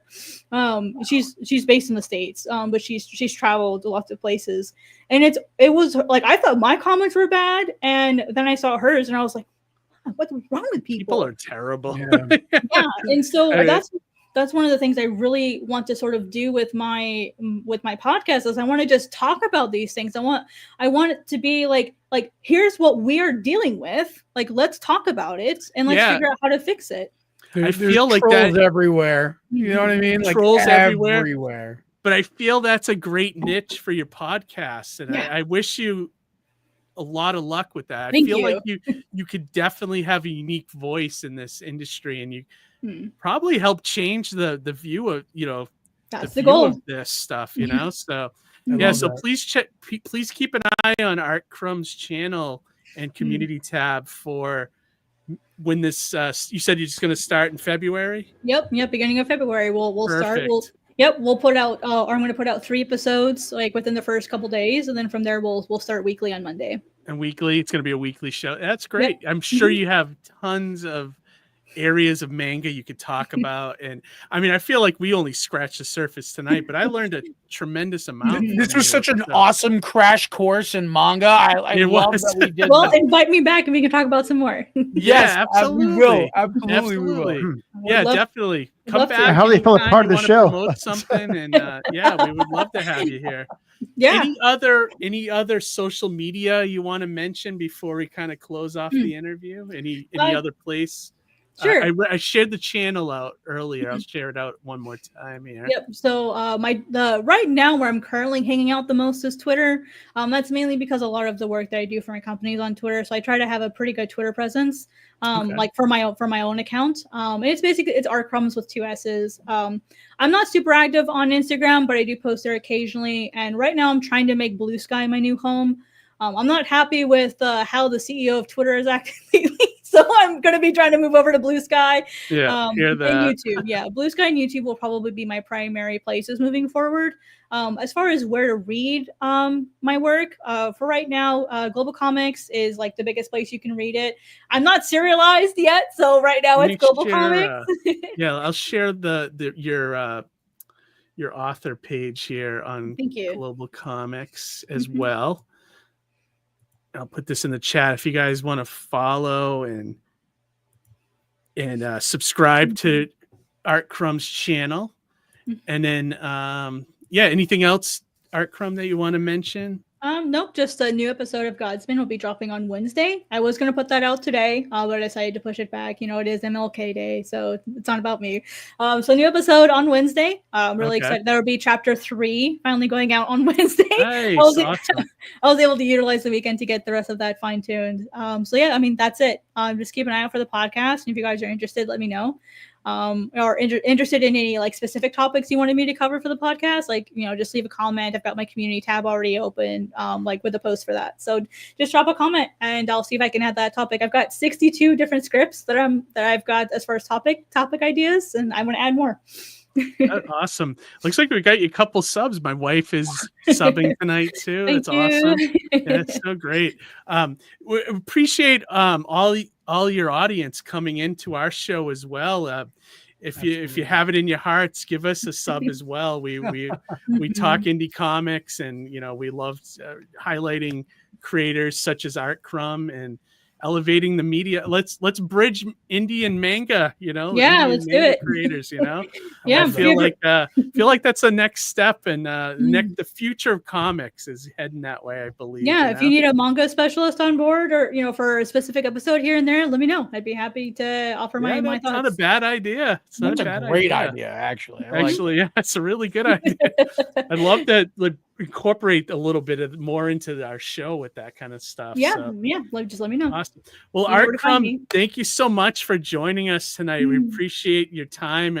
We probably took up way too much of it tonight, to be honest with you. No, but I appreciate the lesson on manga specifically. Like tonight, I learned a lot that I haven't known in the past about manga. I feel like I know the medium a little better tonight. So, Johnny, Harry, any last words you want to say to ArtCrumbs before we? I felt that I missed a lot out tonight. So I apologize for my technical difficulties tonight. But it was nice meeting you. It was nice to meet you too, Harry. Thank you. Yeah, I was going to say. Sorry, Harry. I'll have to rewatch this later tonight, tomorrow. Catch up on it. Yeah, a lot of good info, Harry. A lot of good info. And I was going to say it was wonderful meeting you and Sorry, Harry.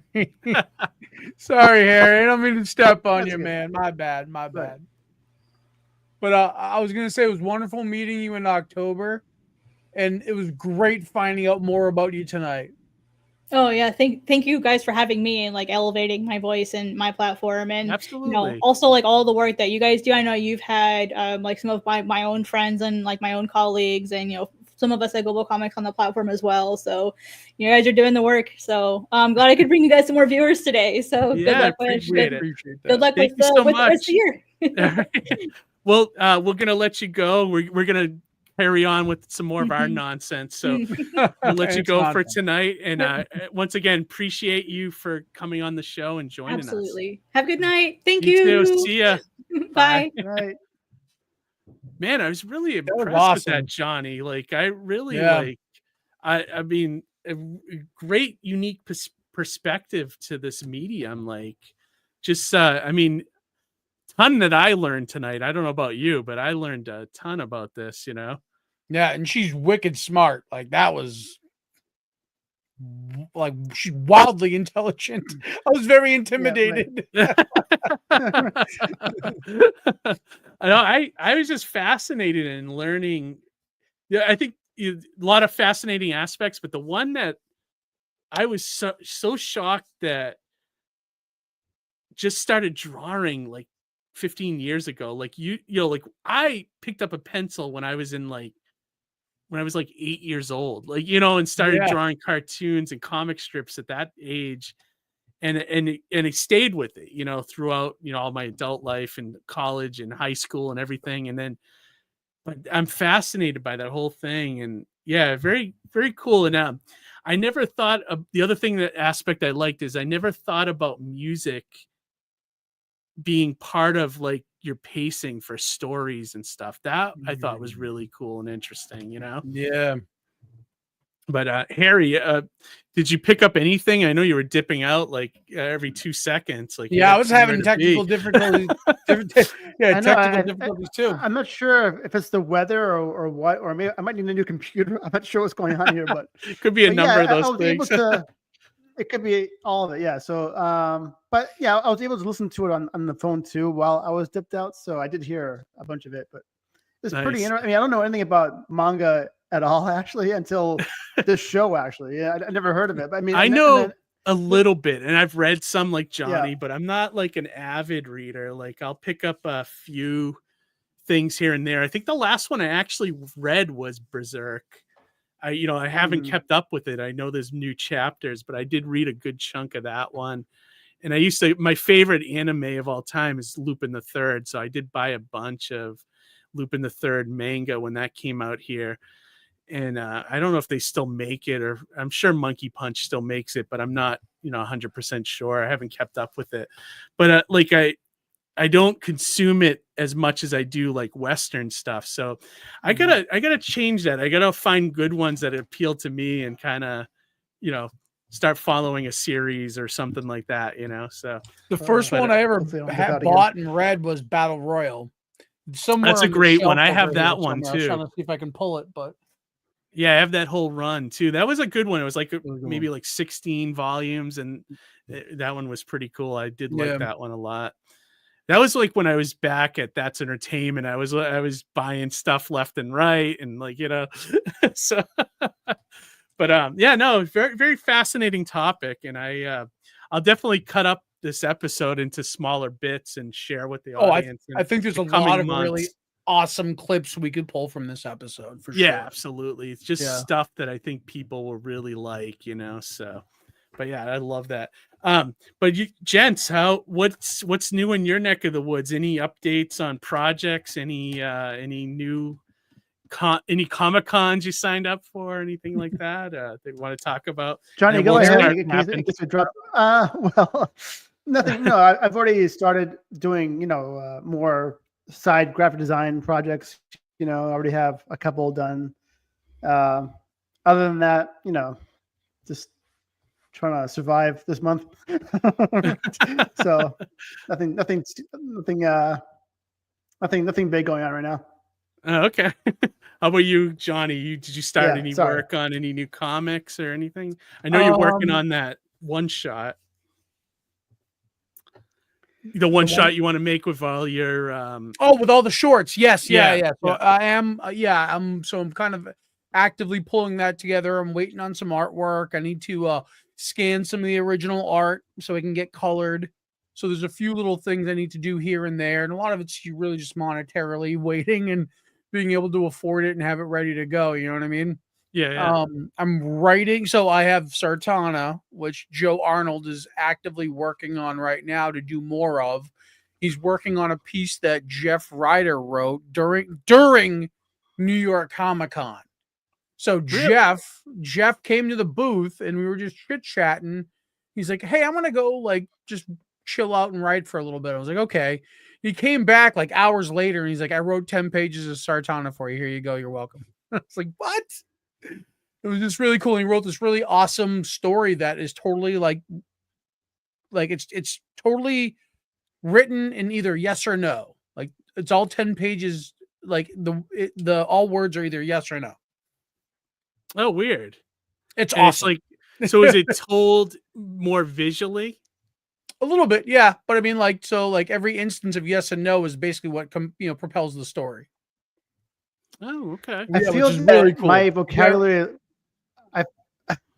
I feel that I have the vocabulary to write that myself. I mean, maybe you do. Maybe Yeah, you do. maybe. But are you clever enough to string together scenes to make it coherent? well, I wouldn't go that far, but perhaps I don't know.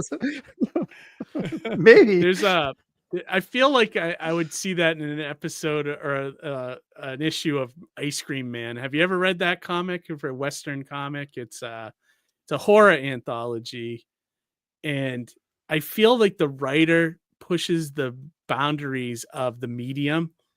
And what I mean by that is like he finds clever ways to tell a story, like the way he writes it out.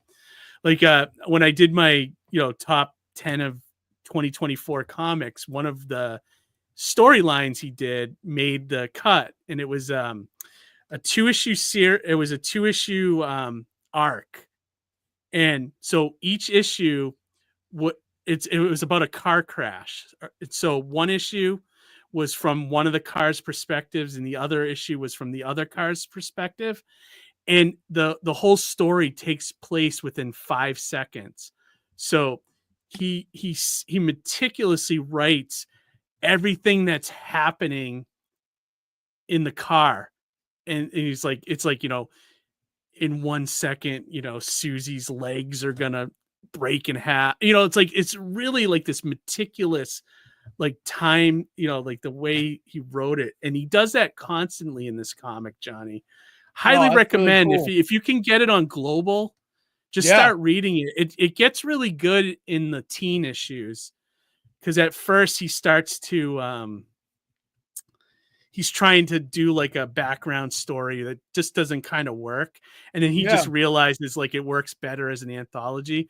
So once he hits that point, it's like one issue he did like, what do they call it? Like pantomime, where it's like the first, so there's 22, 24 pages in a comic.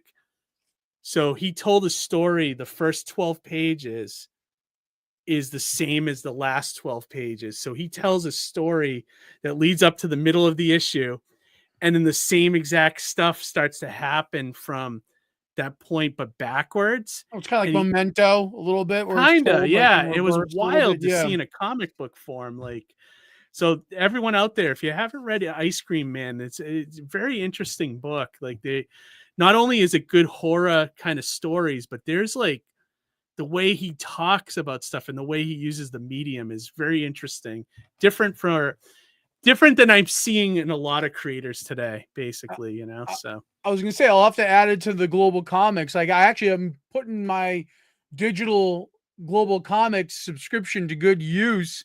Today, I found a hot minute to sit down and read a book called The Pedestrian by, so it's illustrated by, so it's written by Joey Esposito and illustrated by my good friend Sean Van Gorman. Oh, and okay. Basically like a goofy superhero book about like a speed walker who like fights crime. And it's really fucking hilarious. It's awesome. Like, how does he fight crime? Like he just shows up, but he's like beholden to the rules. So like he lets somebody go inadvertently because he can't cross the street because it says stop. Oh, okay. You know what I mean? And then the way it's lettered is genius because like, the crosswalk in the city, like it has that like very robotic, like stop. Like the lettering, like when you read it, you hear it in your head. You know what I mean? It's just well-written book. It's on GlobalComix. You can read it right now. Do you know, is it put out by like a small press or is it self-published? Yeah, it looks like it's a self-published indie. Yeah. I just know Sean from like New York Comic Con, and like the after parties we all attend and stuff. And so I finally, got to look at. As a matter of fact, I've never really looked at much of his work, and then finally I got to read this, and it was just it was awesome. Good piece of work. Okay. The other thing is today, PJ Curling, Gonna ask you writer of about that. Undisputed, dropped the digital for Undisputed #1. Oh, okay. Which also included the anthology, which was a companion piece, which had my piece in there.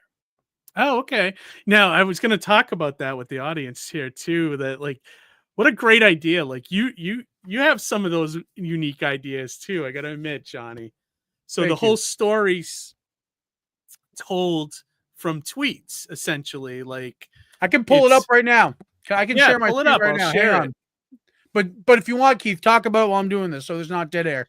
Yeah, no, like, and I feel like I've seen, stories where, like they do kind of like they involve like a certain social media, like you see it on a cell phone or something. But this one was kind of unique in the fact that you made it look just like X or Twitter or Blue Sky, and I made it its own thing. Like I used a fictional name, like, you know what I mean? Yeah. But you tell the whole story about this wrestling match from the tweets. And I thought that was very cool and interesting. So the name of PJ's tournament from his wrestling book is called Open the Chest. So what I did was, and what he encouraged was, he wanted to tell stories of his main character, Hack Holloway. Okay. So in, the 5 years I've been watching wrestling again, I decided to come up with a character to challenge Hack Holloway, and that's Odokuro Jr. Okay. So kind of knowing that there's such a big impact with Japanese wrestling in the American audience, I created this Odokuro Jr. character.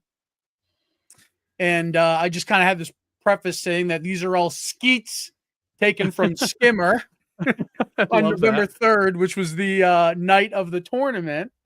And then you launch into it. And then here's your homepage.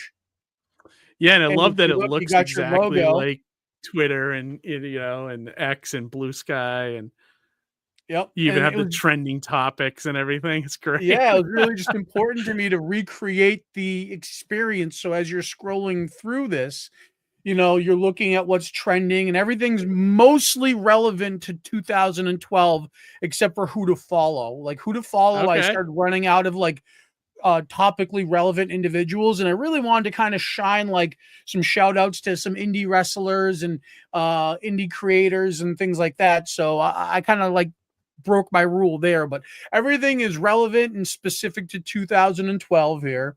And as you scroll down, there's just stuff. So I threw in a little artwork, like, so, as you scroll through your Twitter feed, sometimes you'll find images, and right here's Hack Holloway from PJ's book.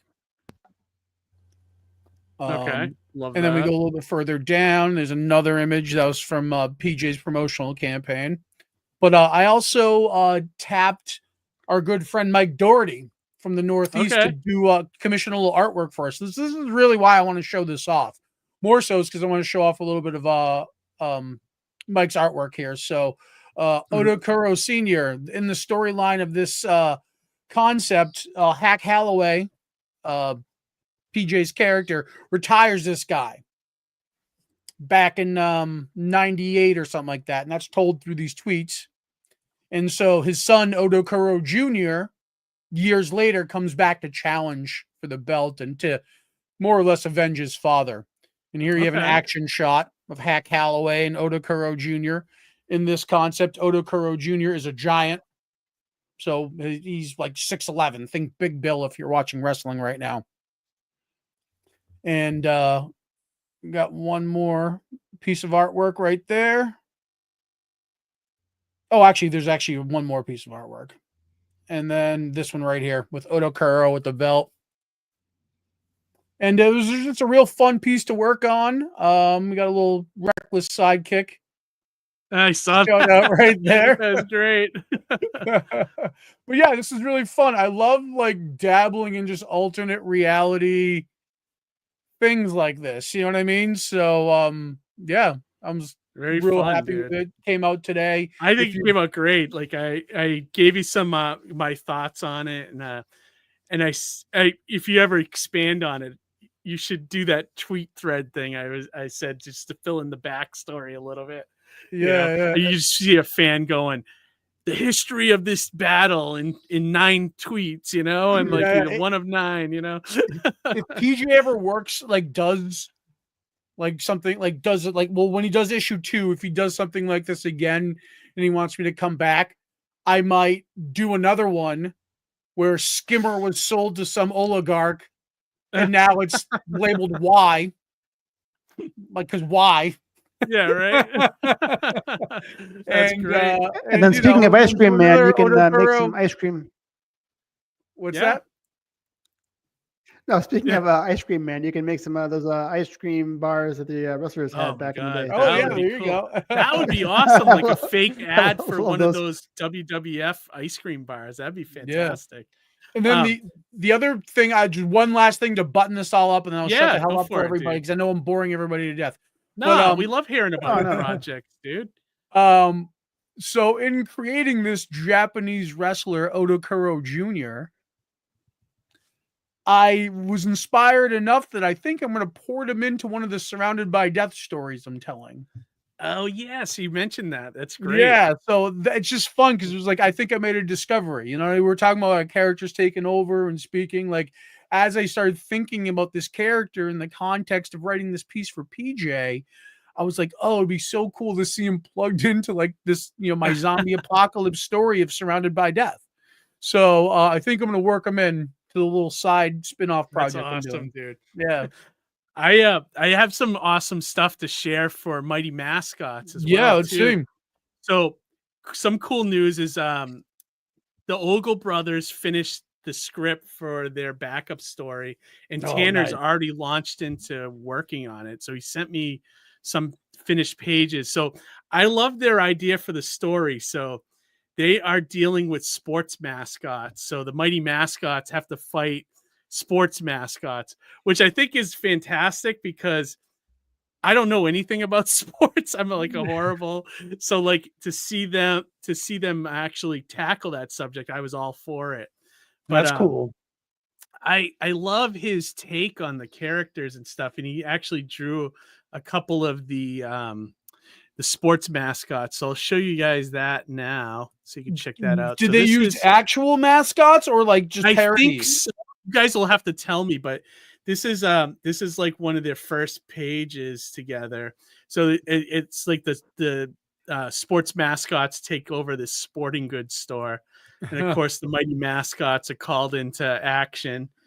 And he does show, so this is the second page, which is just the lettering, but I love his take on the characters. I think he kind of nailed everybody here. Like I love seeing other people's style on my characters. I just want so cool to check out. Circuitry or stuff like between the panels. Is that like meant to be something, or is that just panel? Yeah, I think it's Mondo explaining the situation using his technology. So it's like, oh, okay, all right, got you. So that's how he framed the panels, which I thought was kind of cool. That's great. That's brilliant.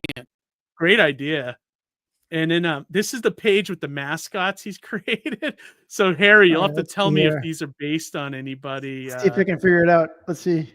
Not sure what the first Chicago Bulls. So there's like it looks like a bull playing Chicago basketball. Bulls. Yeah. This one, it's some kind of alien, but I'm not sure what that one is. This one looks familiar. The penguin with the hockey. Oh, the Penguins hockey. Yeah, hockey. Yeah, hockey team. Yeah. And this one just looks like a guy with like a giant football head or whatever. But yeah, it's really kind of fun. I really like it. And then I also, the other one, that the second story, the one by animator DC Miller, is finished. I finished the lettering on it, everything. It just needs like an editing pass, so I can show you guys some of the pages from that. Yeah, let's check it out. But like this, I mean, I love it's like having the Mighty Mascots as a cartoon, It's like, that's awesome. just I'll just scroll through it a little bit like here. So, but I love Brewster eating the hostess cake. That's is great. that great? That's awesome.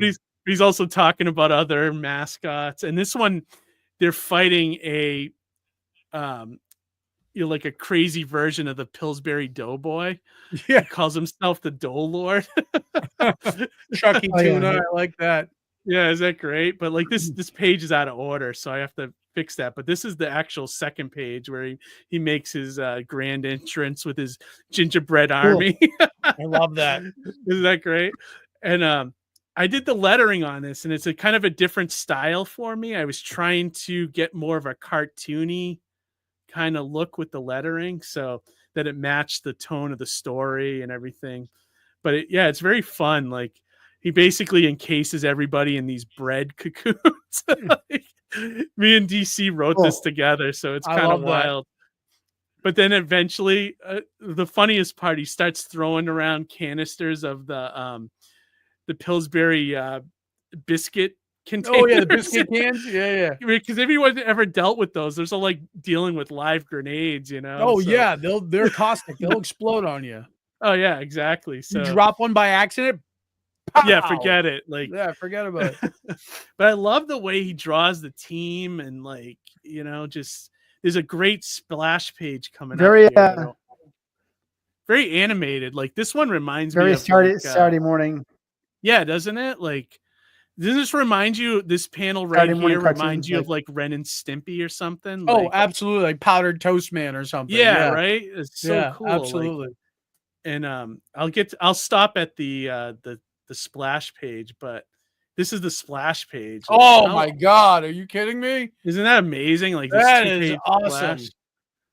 It's so cool. Like, if this ever got picked up to be made into a cartoon, that's it right there. This there. is the style I would want it to be. It's just that so should be cool. the pilot episode. This is your pilot episode right here. I know. If I wish I could find an animation team to do like this into a pilot, that'd be fantastic. Paging ArtCrumbs. We need an animator. Yeah. Right? That'd be awesome. But so yeah, I just wanted to give you guys an update. This story's moving forward big time, which is awesome. What's up, Harry? We're kind of old. Do you remember back in the day when we had like you had like a background, like a cartoon background or whatever, and you had those like little, you would take a pencil and rub off like characters onto the background. You know what I mean? Yeah, like, Presto Magic. You call that Presto Magic. Presto Magic. Yeah. They used to make those in Waltham. Did you know that? They used to make those in Waltham. I didn't know that. So that splash page you just showed reminded me of we could put all your characters like in different spots, as a Presto Magic. It's kind of cool. That's kind of those things were amazing. I wish they still made they those. were amazing. Remember that? Fun. What's that? Part of my childhood. We should bring them back. That's part of my childhood. I knew how. I would. It would I know. Cool. I like would. if you could develop that on an indie level, that's like there's your one of your premium reward tiers right there. Like, have your own Presto Magic, dealies or whatever. I wonder if someone does cool, make actually like those. They're called, what are they? Press-ons or something, where you use the pencil and just. That'd be interesting. That would be an awesome. Because they were sticky on one side. What's that? Yeah. What'd you say, Harry? Yeah. Remember, they were on some kind of like. Can you hear me? I'm not sure if I'm on a delay. Yeah, I can hear you. But they used to be on some kind of like a wax paper type thing, and then they were sticky on that one side. But once you rubbed it on the sticky side, like it would go. Amy's got it in the chat. Color forms. Oh yeah, color forms. No, those were. Is that what it was? Color forms were the you didn't rub them with a pencil. They were cutouts made of like vinyl or something, and you would stick them somewhere on the background. And they made a bunch of those. I remember having Kiss ones. Remember Kiss the band? They had Kiss had everything in merchandise. Yeah. But of course. I had a bunch of those color forms. Those were a lot of fun too. I had fun with those when I was a kid, making your own scenes and everything. Same idea, except it was more like rubber or something. That I forget what the substance was. But that was the first thing I thought of when I saw that splash color page. forms is different, Amy. She's asking it. we're talking about Presto Magics. If you look up Presto Magics, it was done with a pencil. You would do with a pencil. Color forms were or along anything the same hard idea. to rub off. Yeah, Same idea, but because you can see where you're marking. Yeah, yeah. And if you didn't do it right, sometimes it rip them in half. It was like it was horrible. yeah, right. Yeah, it'd be very delicate operation.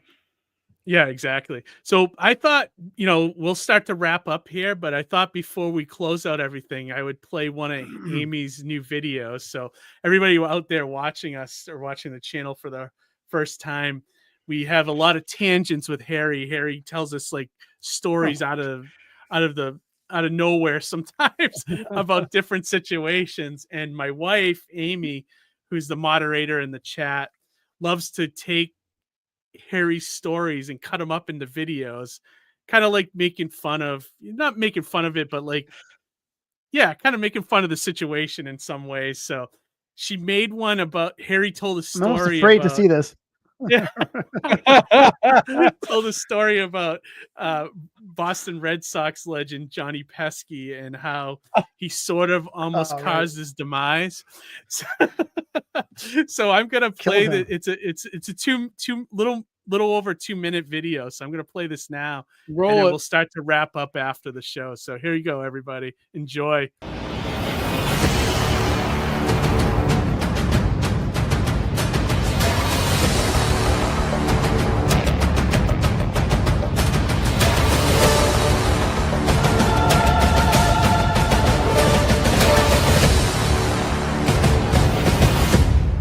The worst moments in sports history. The only old-time baseball player I met was Johnny Pesky. Fenway Park. The Pesky's pole, whatever. Like before that, I was telling her, if I could meet anyone, because Ted Williams just passed away, I would love to meet, Johnny Pesky, because he was his wingman in World War II. They left baseball for a short time to go fight in the war, and then I see this guy walk by. I was kind of like looking at the menu, and I see like this leather jacket walk by me with the old Red Sox logo, like two separate socks. Now they weren't together. And I'm like, oh, what a cool jacket. And I looked up to go ask him where he got it from. And it was Johnny Pesky walking by me. I'm like, holy shit, Johnny Pesky. He's like, I got this at work. The guy at the time was probably in his 90s, and I'm like, I'm like, should I go say hi to him? I was like, please don't embarrass me. Like my girlfriend's like, don't. And I'm like, oh, I got to. It was like the one I told you that one time. I would love to meet him, So I ran up to him like, Johnny Pesky, and I yelled it so loud, he was like off balance, and I'm like, oh my god. He's like walking with a cane, and I put my hand behind his back. I'm like, oh my god. I didn't mean to scare Amateur you. hour with the fandom. I just wanted to say hi to you. Big fan of yours, whatever. But then he died a few, not too long after that. So and I went to You his killed wedding. him. I went to you know how many times? You know how many times I've heard that story with other celebrities I've met? I can give you a long string of like, but when I went to the wake, a week after. And his son was like, "Oh, thank you for coming." I'm like, I'm sure he'll be happy that I just almost killed him like a week ago. And then I went outside and they're interviewing me. She was with me, and so this guy shoved a microphone in my face. I was like, "So what did Johnny Pesky mean to you?" I'm like, "Oh, I just kind of met. I always been a big fan, and I actually met him like a week ago, and he was so a great guy, back when he was more alive.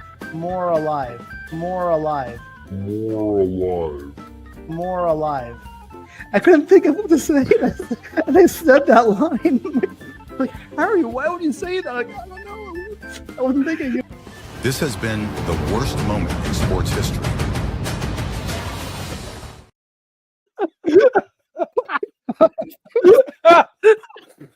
Holy shit! When me and Amy were discussing this video, I said you got to do it like worst moments, and it got to be like something like that. Oh my god! Awesome. Where did you find that video? Absolutely awesome. Interview? Good work, Amy. She found it on your Facebook page, I think. You must have put it on there years ago or something. Oh my god! I was hoping she would find the part where you said, more alive or whatever. Yeah. But it was just like I Oh my think you God. just talking or something. They probably about- cut that part out, Oh, right? of the Probably actual did broadcast. to save your save face. Probably. Man, Oh, but 'cause the I could see videos the she's making interviewer was are like, incredible. Wouldn't you guys say? Like, just so Oh, much it's so fun. good. oh my God, that was pretty amazing. Thank you, Amy. Again, that was awesome. I'll play Like, the I had, like, slut chest pains cracker watching- one. Amy Oh made my one God. about when Harry's story about the slut cracker, so we'll probably play that one at a later date. It wasn't my idea to go there. My ex-girlfriend at the time, who was a marine biologist, like you would never think that she'd be the one to suggest going to this place. You know, like she's like, "Do you want to go?" I'm like, I don't think so. Like, who's going to be there? Like, there gonna be any guys there? It's like, well, a few, and the guys that were there weren't. You know, I was really straight guy there, to be honest. But it's like, Harry, you might like it, and then like all the women in the slut cracker performance were topless, you know. So I'm like, oh my God, what am I doing here? You know, but it was a bizarre show, but whatever. I mean, I have a story and a video. That's funny.